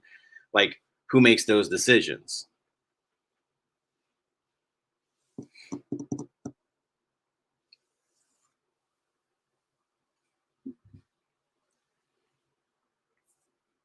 It's SAIC, and so a lot of our information gets filtered through that lens. Now, I'm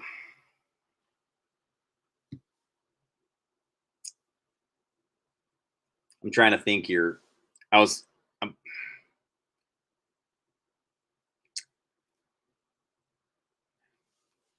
When you take those three things, guys, phone number routes, internet routes, and psychic research, I'm going to ask you something. Who is the wizard in America if you control those three things? Who's the wizard in the world if you control it in America? Because if you have that much access to the perceptions of Americans and you control that much information flow to Americans, you can North Korea their environment pretty easily. You can make it to where a lot of us never see one another and we don't know who the other one is.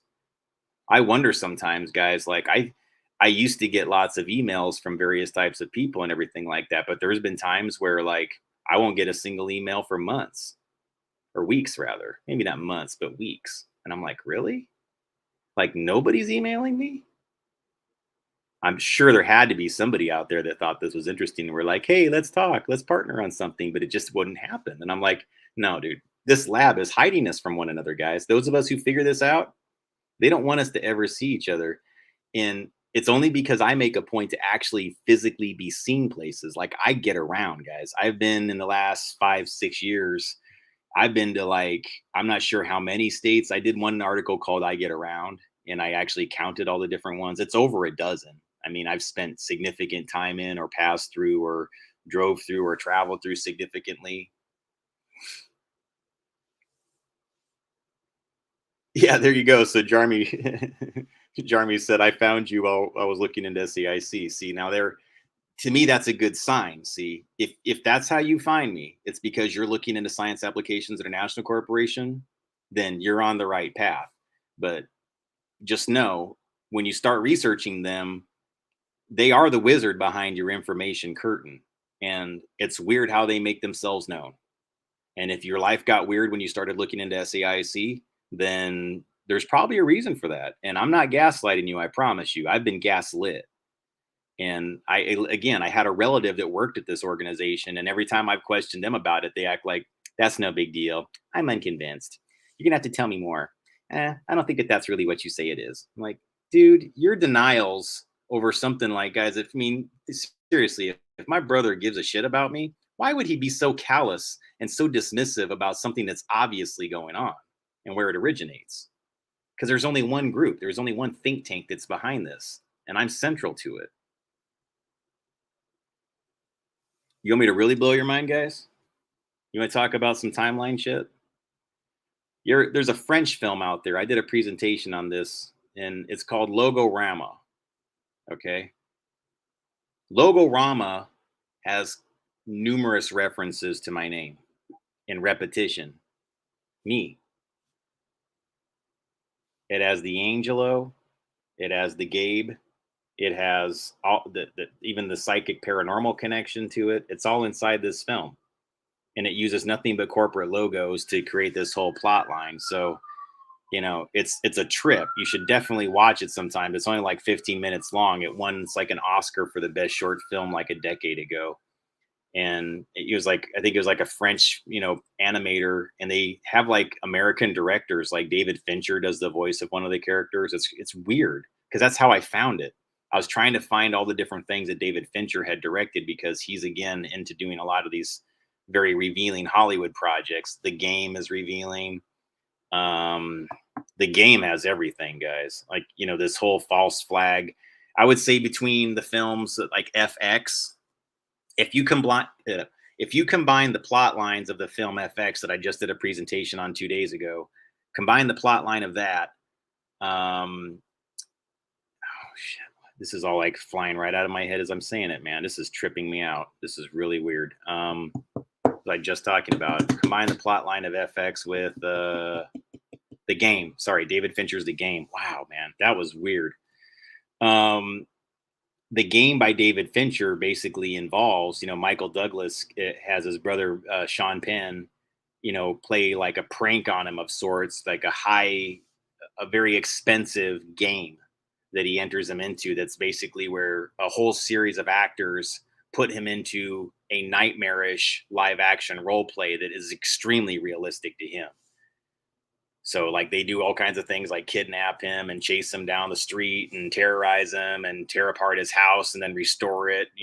He's completely gaslit at like high tech industrial strength, like multi-million-dollar gaslighting. And and they even make a point to show you that like they pay a ton of money to do this to each other, like it's a game.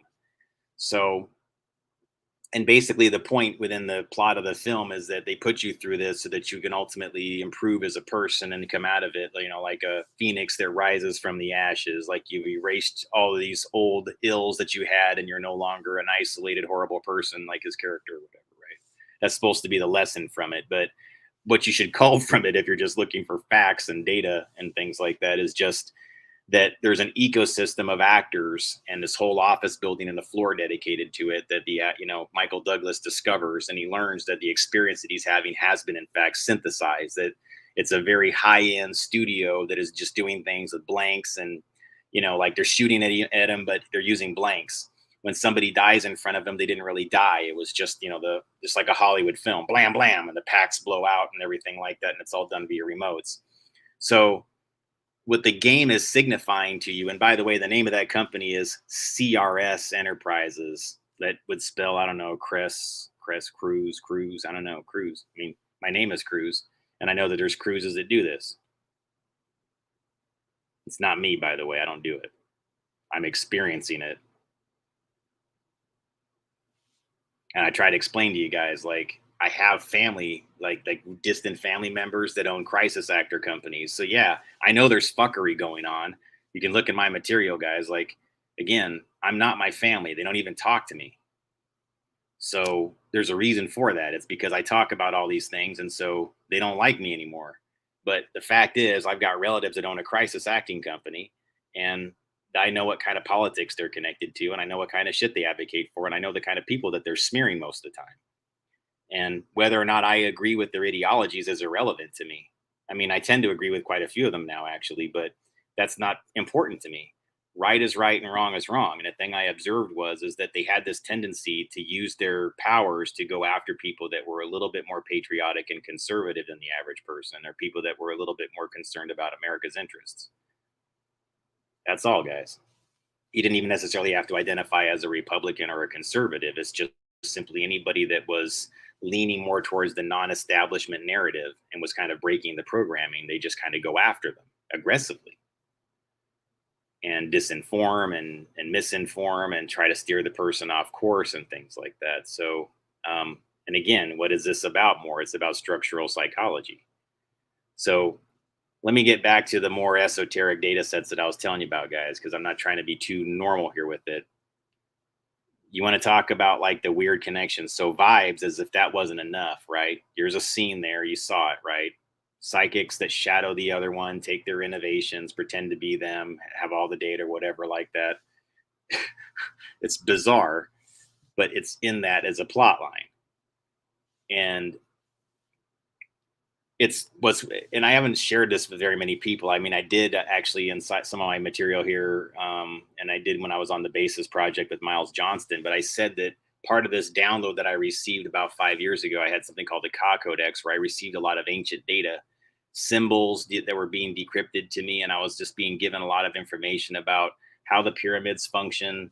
I mean, they're telling me like their energy systems, and they pass information and they pass aether, and that it's like 0 point energy, but within 0 point energy, that there's data and there is actual usable energy. It's not just like a simple, one or the other. You get both. It's a payload of information and it's a payload of life energy that can actually make things move and project and whatever else like that and power them. And it's within, humans have it, and humans have energy to power things. They have it within themselves to power things up. So there's sustainable energy everywhere because we create energy. Everything we exist in as a physical experience is created through us and by us. That includes energy. So when you start thinking about that, how is energy really being derived? And then the answers are going to start to arrive at you more and more. And it's going to start to go like, wait a minute. Yeah. Now you're really into something. Now you're really starting to figure something out like me. And then you start to really poke more. And you're like, hey, wait a second, there's some folks that really understand this. And now you start getting into the whole energy harvesting thing and who's doing it. And then you start getting that, yeah, there's something going on there. That, that scene in The Matrix, guys, it's just like, watch it if you haven't seen it in a while. I'll try to find it sometime, but I can't ever play anything from Warner Brothers because they shut me down when I do. But then one of the great things about The Matrix, even though I think there's a lot of steering people into La La Land and sci-fi, but one great thing about it is the Morpheus having that discussion about basically telling Neo that you think this all exists, but it doesn't. I mean, everything is this sort of like raw experience, and you're just sort of floating around in this sort of like shell of whatever. You're a battery being harvested. And you produce this many, volts of electricity over your lifetime, and this is why you exist. And you don't want to hear that as a conscious, ego-driven human being that has an ego that protects you from all this. That's telling you that, no, I'm experiencing all this. This is all here. I'm physically here. This is all happening. And so the movie's really good at showing you this sort of metaphor for what happens when people are starting to wake up a little bit, is because you're starting to understand this concept of, wow, it is a little bit like this movie where we are creating it. And it's a shared agreement, and it's plasma.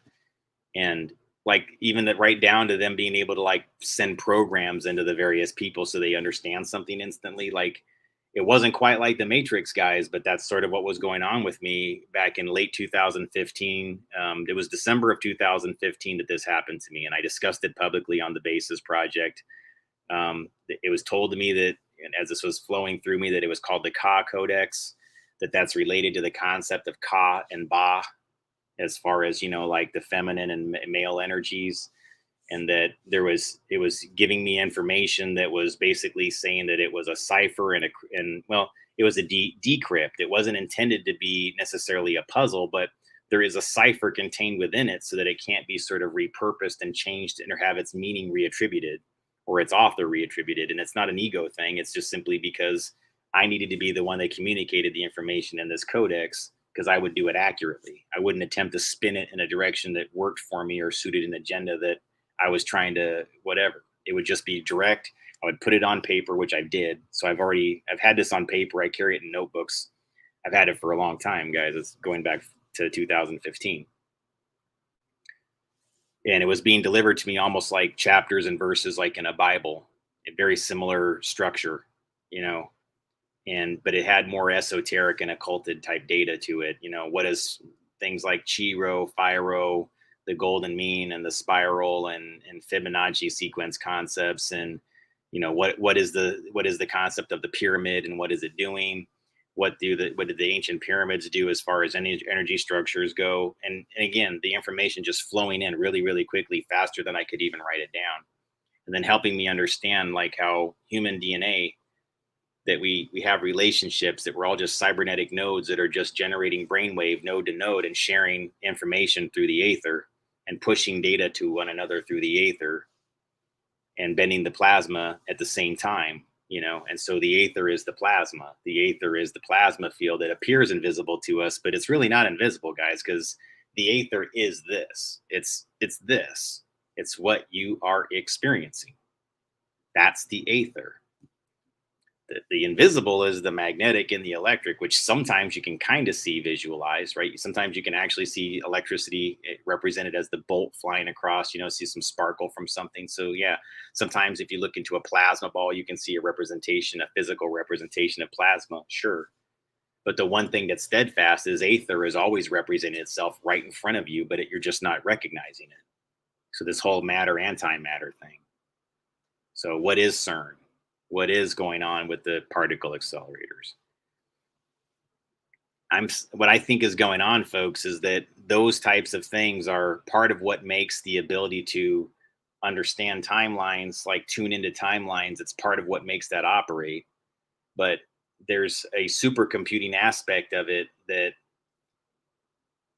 I was given this as information a long time ago, folks. So I won't try to like mince words. Like this was given to me from the sidelines, that they kind of are aware that some of what does as a side effect is that when they click it on, specifically the Alice aspect of it, it creates relationships. Like the computer starts to create aether relationships. It actually begins to manipulate matter, and it's an AI type based thing where it starts to do it like on autopilot and self organizes dark matter, and it finds other computers to actually communicate to. And because everything operates on crystals right down to the human computer, your pineal gland is surrounded by crystals, piezo responsive crystals. And so a microprocessor in a computer is driven by an oscillating crystal. And so we're oscillating frequencies. The thing that drives your computer is an oscillating frequency. Your microprocessor is whatever megahertz, right? 2.3 megahertz or whatever gigahertz, right? All that shit that's inside whenever you look at the stats for your microprocessor. So that concept that I just told you about, like, think about it. That's kind of the way you're generating this projection that we're existing in right now. And so if the balance of our thoughts rely upon this hemisphering of our brain, that we know that if you change the hemisphering of the brain or do things to artificially cycle the brain or send electrical or magnetic signals to the brain, it can affect brainwave.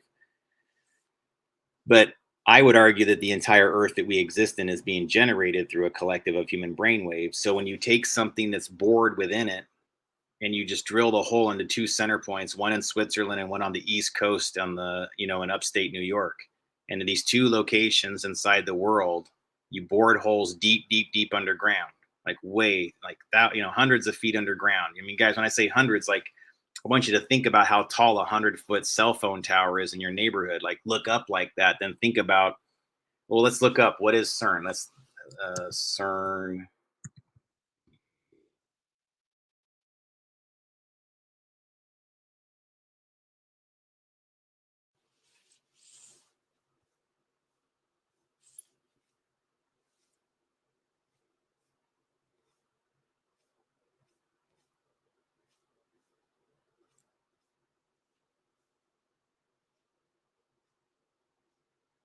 Okay, so there's Alice. See that? Alice, Atlas. Yeah. So you guys got all the terms down.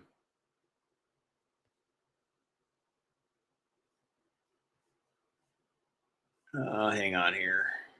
Large Hadron Collider. So there's a picture of it. But I mean, you need to rotate that a little bit so you can see like that. That's deep, deep underground. And where the hell is my? Oh, wait a second. I don't have that on the screen here. Hang on. There you go. Sorry about that, guys. I didn't realize I didn't have that on the screen. I put that up there. So that's CERN. That's the Hadron Collider, and that's deep underground. And what I'm telling you is, there's another one. It's not just in Switzerland. There's another one at the Livermore lab in on the East Coast. So Livermore.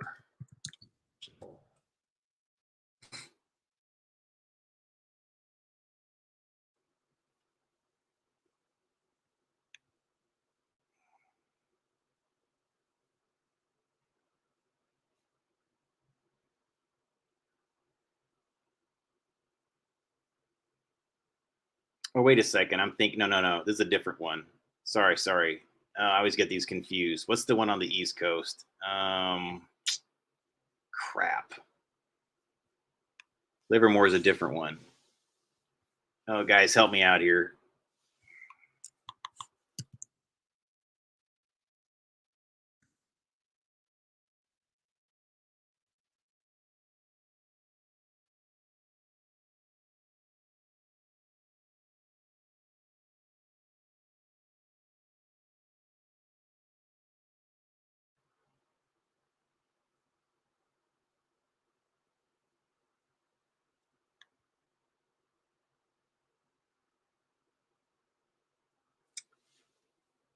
Oh, I'm not authorized access. Okay.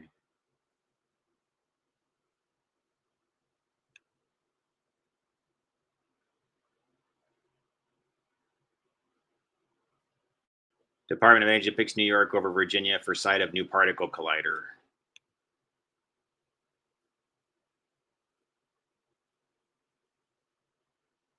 Brookhaven. Okay. Sorry, guys. God, dude. I apologize, guys. I sometimes have this weird dyslexia thing where I'll confuse two different words. So sometimes when I mean Brookhaven, I say Livermore, and I apologize. It is Brookhaven that I'm referring to when I talk about the one on the East Coast. So sorry, guys. I'm a little rusty. I haven't talked about these topics in about 6 or 7 months on a regular basis. So I'm rusty. And that was a mistake I used to make before. So sorry about that.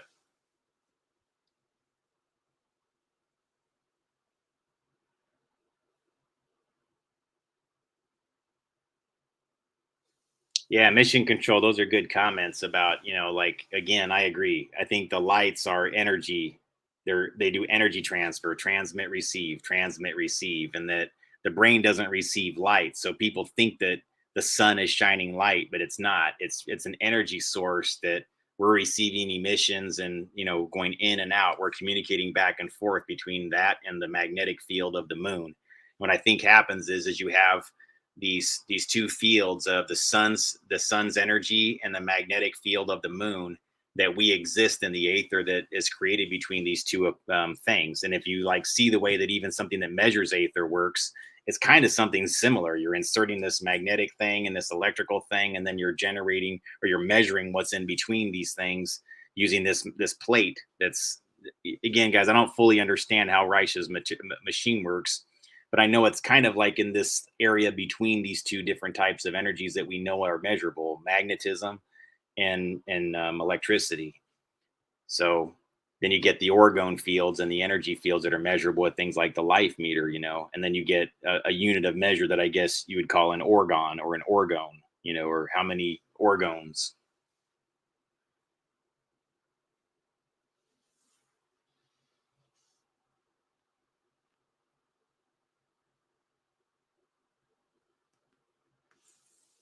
So yeah, guys, I don't know.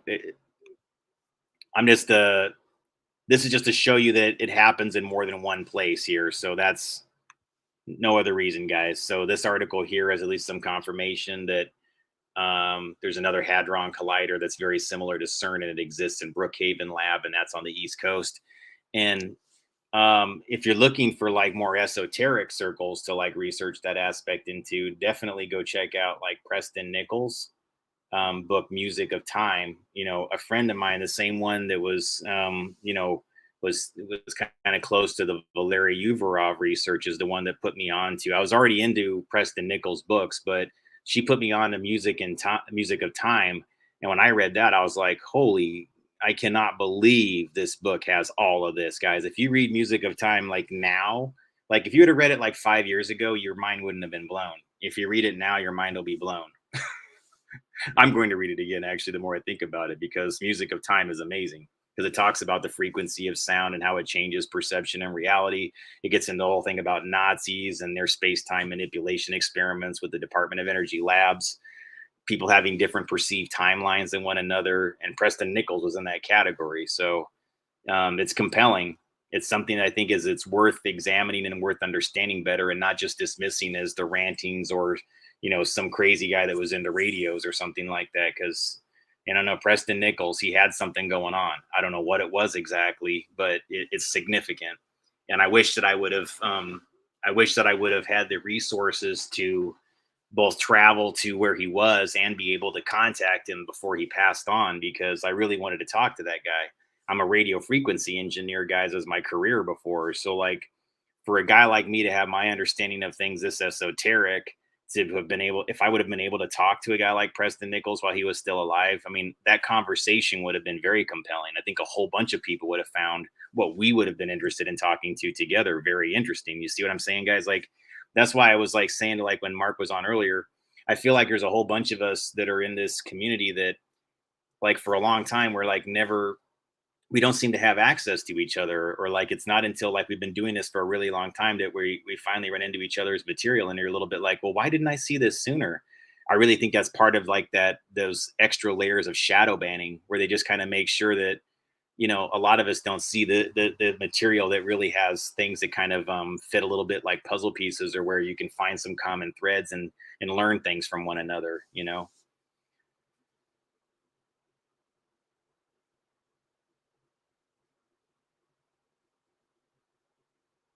Yeah, a lot of comments now. All right, that's cool. That's cool though. I'm glad everybody's commenting. So, and they're good comments too. So I appreciate it. Um,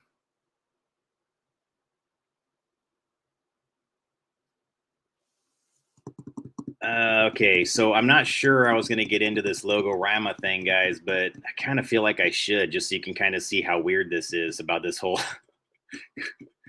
I'll tell you what, guys. I've mostly discussed. Let me hang on really quick here. I've mostly discussed the topics that were close to the core of the presentation. Where is it? Oh wow, guys! If you ever can watch it, let me show you something really quick here. If you can ever watch this, I'm going to give this to you in a I'm going to share this with you in the chat really quick, and I'll just show you some quick slides from it. This is freaking brilliant.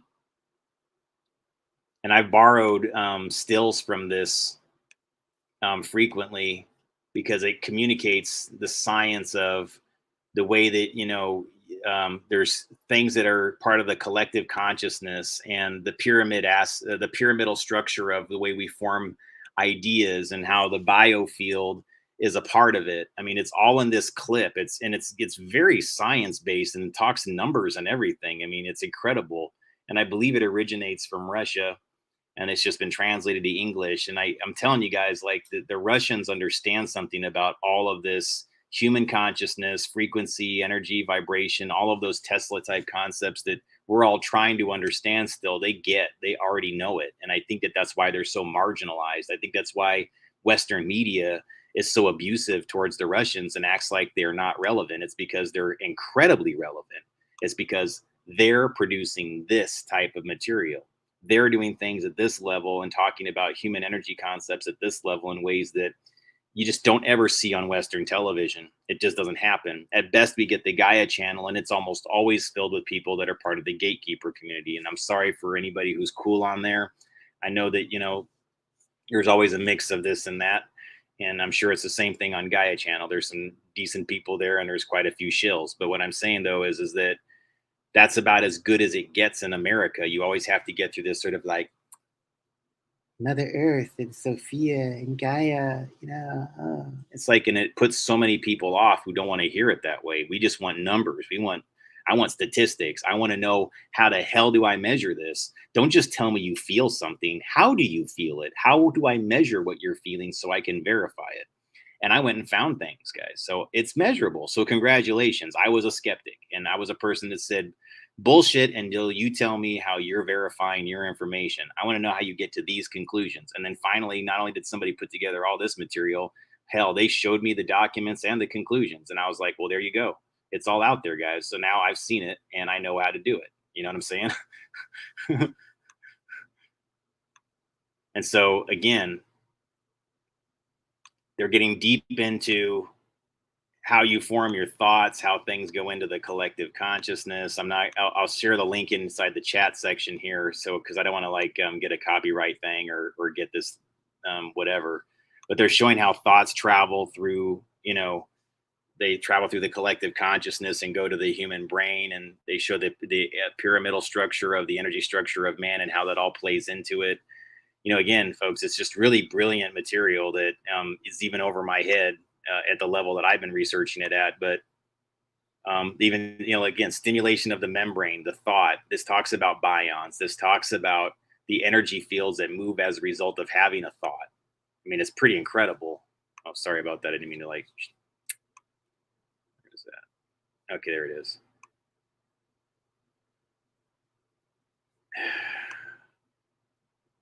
Why is this thing being difficult with me? She wouldn't have.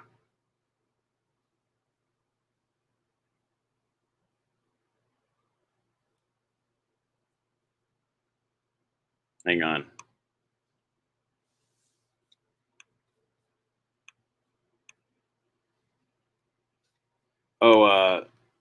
So Mission Control says research the gateway process. Just if in case you didn't know, that's like this one right here. I'm just gonna shut that off because it's obviously not gonna play for me. This one right here, this series, folks, Energetic 7, like the one I was going to play, but I'm probably not going to now because I don't want this to be too heavy with material I've already done. But Energetic 7, 8, and 9 is filled with the gateway experience. Like I get into detail, like heavy detail about the gateway experience. And another report that I use heavily, because I mean, I agree, I think it's a great report. But the other one that I use is the Defense Intelligence Agency's report called Controlled Offensive Behavior. And that one, it doesn't get the same audience because it's like over 100 pages. And it's not nearly as no, I mean, it's every bit as scientific. So no, they're both really good for that reason. They both just lay things out really clearly about what we exist in, what the reality, the nature of man is. Gateway experience gets a little bit more into accepting the more occulted and high level ideas and attaching numbers to it and discussing the whole oscillating frequencies aspect of it extremely well.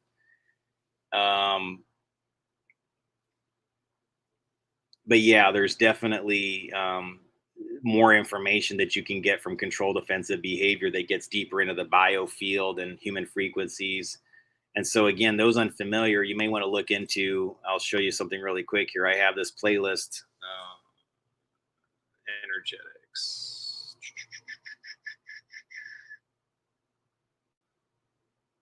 Where is it? Energetics.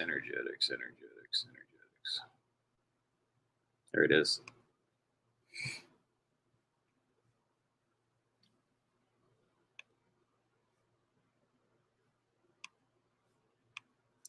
Again, the best of my material really in this playlist is starts at about part 5 and goes on, and that's what most people will be interested. I would say most people who are in here probably already know everything that's contained in 1 through 4, and sometimes I get a little bit too much into commentary in those ones, to be honest with you.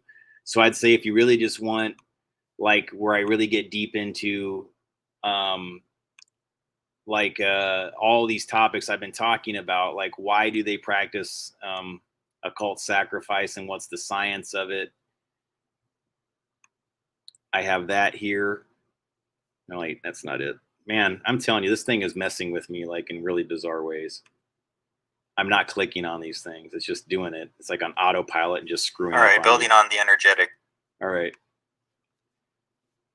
So then like energetic 6, I start getting into like more of the Hollywood connections to energetics, and like what happens when film directors and writers make creations that operate within the Fibonacci sequence. So like film spirals, and Brian De Palma in particular, guys, like if you really, once you get past like the surface level plots of what he's doing, in particular the films that he was doing in the late 70s, early 80s, get heavy into these like psychic concepts. He gets into the twin sisters with the movie Sisters.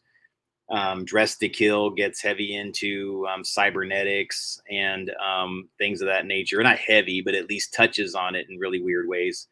And the film Raising Cain that came out in the 90s is pretty much just about the Nazi program Lebensborn, where they were taking gifted children and trying to raise them under Nazi educations and get these talented and gifted programs and things like that. So it's kind of there's some interesting parallels to Brian De Palma's work and things that were actually happening in reality within psychic research. But in no film is it more evident than in The Fury.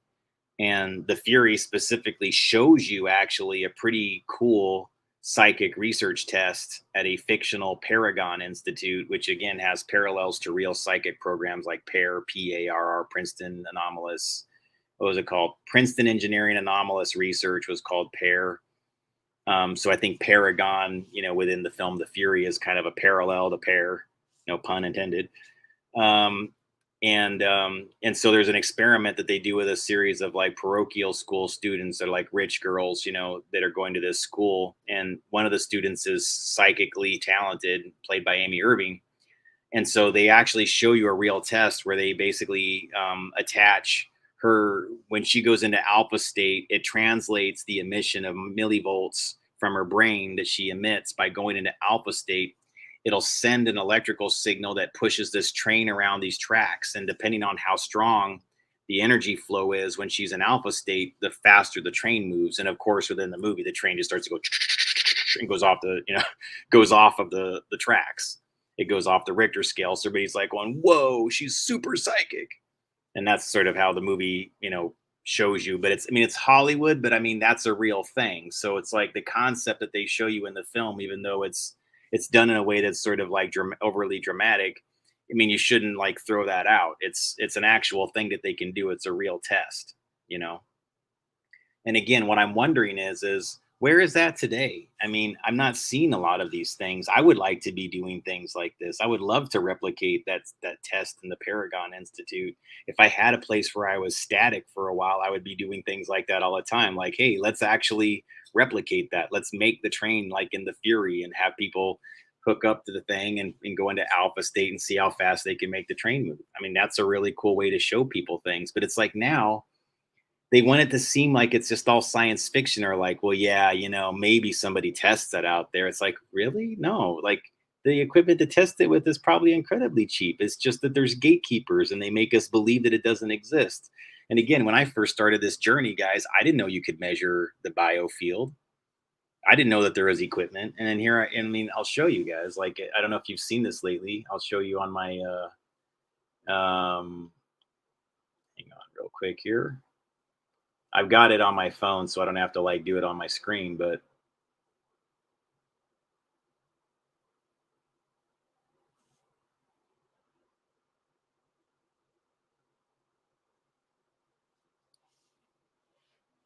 hang on, sorry. But that's my biofield. So I'm measuring these things. Like that's actually a measured biofield right there on my phone. Sorry, let me turn down the brightness because it's probably contributing to not being able to be seen. But what this is it's a device that was invented by a Russian researcher named Dr. Karatov, and he was borrowing from the Kirlian concept of gas discharge photography. And so it basically just measures electrical signals. It sends a pulse of electricity to your hand. You don't feel it, it's like a reflection. So it goes ping, and then based on the emission, the discharge from that like it's almost like a little acupuncture amount of like small amount of like static, right? They get sent, and based on like the corona that's created from that ping, they can actually create a map of your biofield and determine how strong the signals are, and then how much your biofield emissions are relative to that. It's pretty amazing technology, and they've been making, refining it over the years, and they've even done experiments with it that measure environmental fields with people like Professor Emoto, guys that are actually proving that thoughts and intentions change the cell structure of like water, for example, that you can actually measure water through a microscope, and then you can have people like think of the word gratitude or love or peace or whatever their concept of it is, and like the more they focus and concentrate on the glass of water, the more it changes the energy structure of the water. It actually changes the physical structure of the water. So what really is what? I mean, if that doesn't tell you something, guys, right there, like to me, whether you're a rigid scientific science-based person or you're a rigid religious person that thinks that all science is, I mean, to me, this is the bridge between the two. It really is. I mean, this is what actually is the bridge.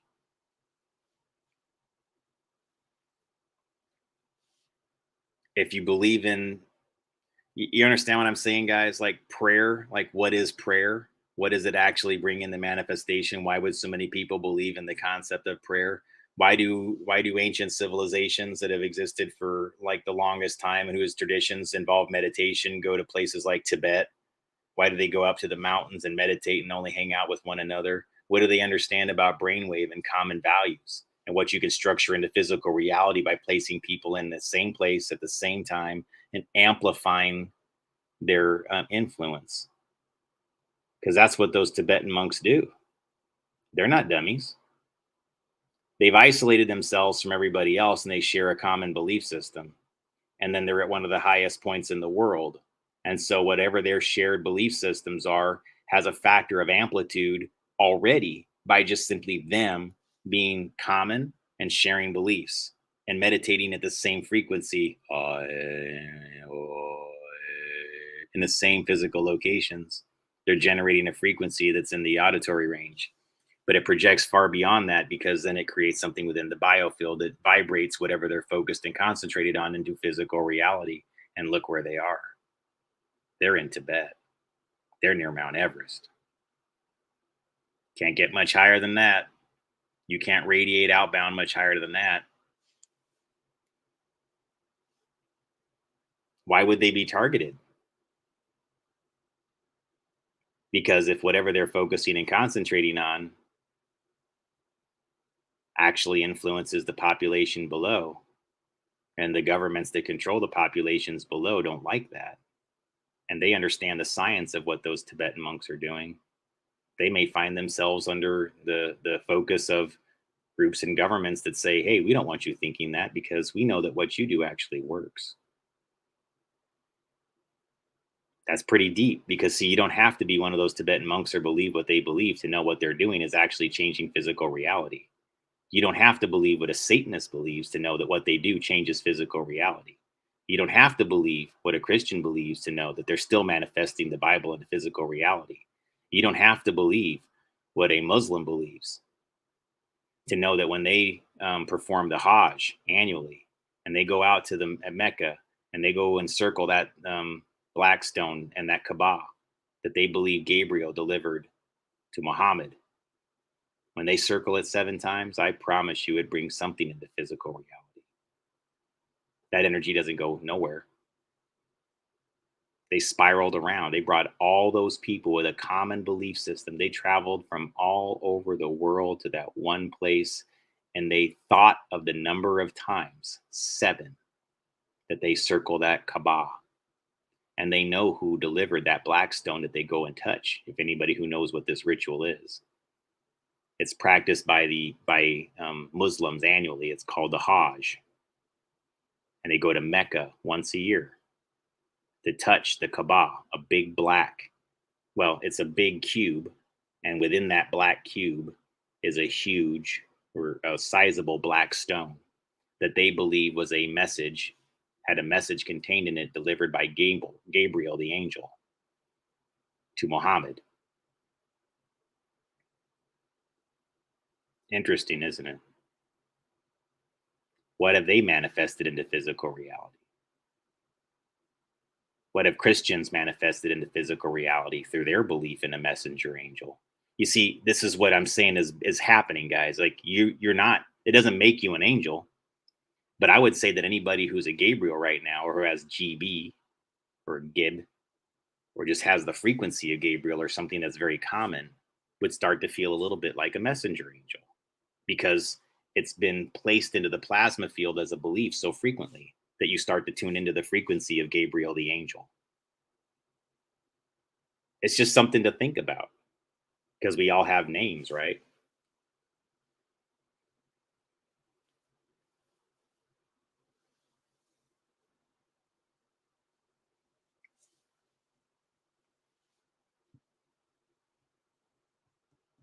So guys, I'm gonna show you something really quick, since I got a little bit of time here to end with. Hang on really fast. Put this there. Let me find it really quick.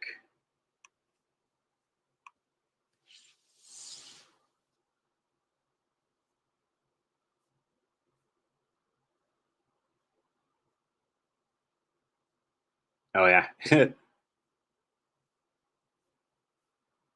I have a clip of Paul McCartney talking about how Hitler used to change frequencies in auditoriums to make people panic or calm down before he did his speeches. But I'm sure that would get me copyright struck.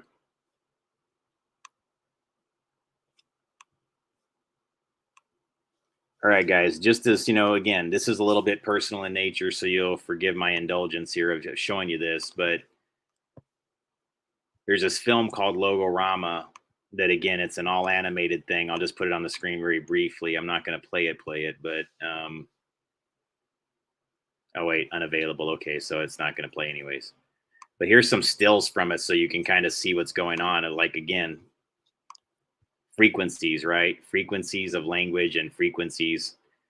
So I put Logorama had some things that made me go WTF. The Michelin men are the cops, right? So Michelin, if you think about it, guys, Michelin is a little bit like Michael, Michel, right?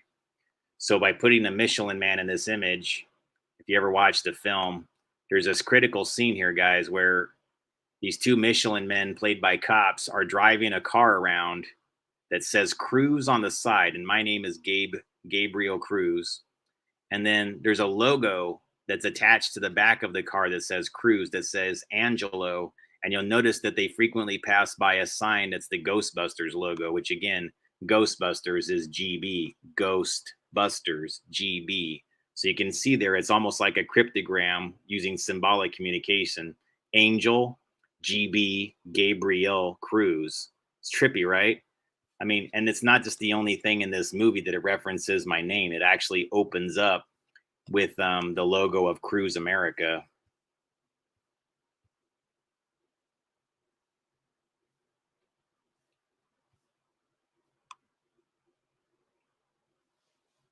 So this is just like a quick bonus for those of you who are already familiar with my material, guys, because like I talk about Chevy Chase in some of my material. So again, they get into a car chase in a Chevy Chase, okay, with an Angelo logo next to a Ghostbusters logo. GB, Angel Gabriel, Cruz is on the side of the car, and it's a Chevy being chased, and a Chevy chasing somebody.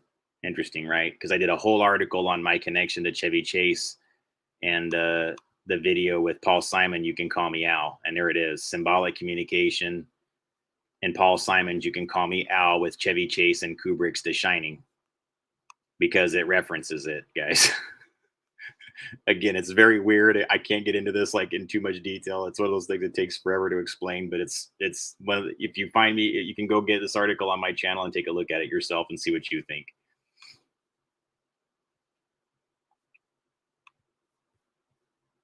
Oh, and there's the ziggurat, by the way, that's connected to Chevy Chase where he filmed that movie. So there's a ziggurat in Southern California that has weird esoteric connections to it. And I was at like all these different places that were connected to the 33-degree lines where the ziggurat was, and I didn't even intend to go there. That's what was kind of weird to me. So that's why I was sharing this with you guys. Like, weird things are happening to me that I really can't explain, except for that there's something kind of spiritual that's going on that's synchronizing all these things in ways that are really cool. But I mean, look at the very beginning of this film, you guys. It's like in the very beginning, you see, and again, I didn't do this, guys, and I'm not connected to that movement, but look what it says here: Q and Cruise America. That's the opening shot of this film. The letter Q and Cruise America. And guys, I was telling people from the beginning of the whole QAnon thing, I was like letting you guys know, like, you do know that that's probably being run by the Department of Energy, and that it's probably designed as like to give you like 80-90% truth to spin you off into something right at that 10% that you need. So just beware, like, take the good parts of it, but just know that it's probably being managed by somebody from Department of Energy that's spinning you. And I was telling that to these folks a couple years ago. I was like, be cautious of this. Again, take your wins, take your successes from it, make your learnings, and get your data. I always say that about any of these things, but I was very aware that there was something that was going on that was kind of as bait for conservatives and people that are patriots to sort of like get into a, entrapment scenarios that are more sophisticated, is all I'm saying. Oh, Jeremy Vicious says Chevy was the drummer for Steely Dan, but he quit. It wasn't quite that simple, but you're right. There was a connection with Chevy Chase drumming for some of, like, if you look up the story, you'll see the whole thing, guys. But yeah, there is like a connection between Steely Dan. And it's so weird that you say that, actually, because I've got a good friend of mine who brought that to my attention like about a year ago and makes a point to tell me that, and like really understands that part a lot. So you're not the only one who's mentioned that to me, which is interesting. But so you got that Cruise America thing there. So again, guys, I do think that within timelines in these Hollywood films, like, to whoever is involved with these military projects and how they connect to Hollywood, they definitely know who I am. They know who my family is and our connection to these larger psychic research programs. And all I can tell you is, folks, is I'm a pretty good guy. I have benevolent intentions. I'm not trying to steer anybody wrong. Obviously somebody kind of knew who I was, and I feel like a lot of these things were kind of designed to sort of like just kind of drop timeline clues to let me know, like, yeah, yes. And when you see how this whole movie unfolds, guys, where they're chasing this Chevy Cruise Angel O logo all through these different places and through the hills of Hollywood, you guys, I was even spending time in those very hills of Hollywood and doing material from there and making reports from these exact areas you see represented in animation here. I was actually out there making stories about all these different Hollywood filming locations and going to various spots around there. And in the movie Logorama, it experiences this huge earthquake. The Hollywood sign falls apart while the Angel O cruise car is out there.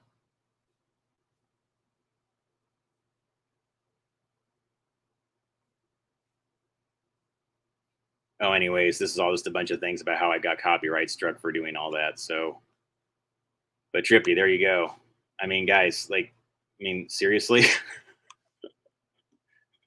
I've been doing material about Chevy Chase. There's a Chevy logo on it. They put the Angelo Cruise next to a Ghostbusters logo. And what's even trippier, you guys, the only movie I've watched in a theater in recent years was recently in Astoria. When I was doing all my latest reporting, I went and saw the 1984 version of Ghostbusters while I was in Astoria about a month ago. How weird is that? And I haven't watched movies in a theater in a long time. I've wanted to, but there's just like nothing I want to see. And when I saw that they were playing the classic 1984 Ghostbusters in a theater, I had to go. So again, I think that a lot of these things are timeline references. They're waiting for the verification loops, and me doing these presentations sometimes are part of the loops. They're part of the verification layers. It's part of how we're all going to make this work. So guys, I think those of us who've been waiting for something better to happen and have been hoping for something better and have been trying to put out enough material out there that'll convince people that we are in fact experiencing something real, my data, I hope, will help verify and confirm some of that for those of you who have been spending more time even than me doing all this. And I praise those of you who spent all that time. And if you were genuinely here, those of you who have been joining, and that was great. I appreciate you joining. If not, then whatever. I mean, cool. I'm glad that anybody joins, guys. I don't care who you are. It's cool. So I appreciate you. Thank you, everybody, for joining, and have a good night.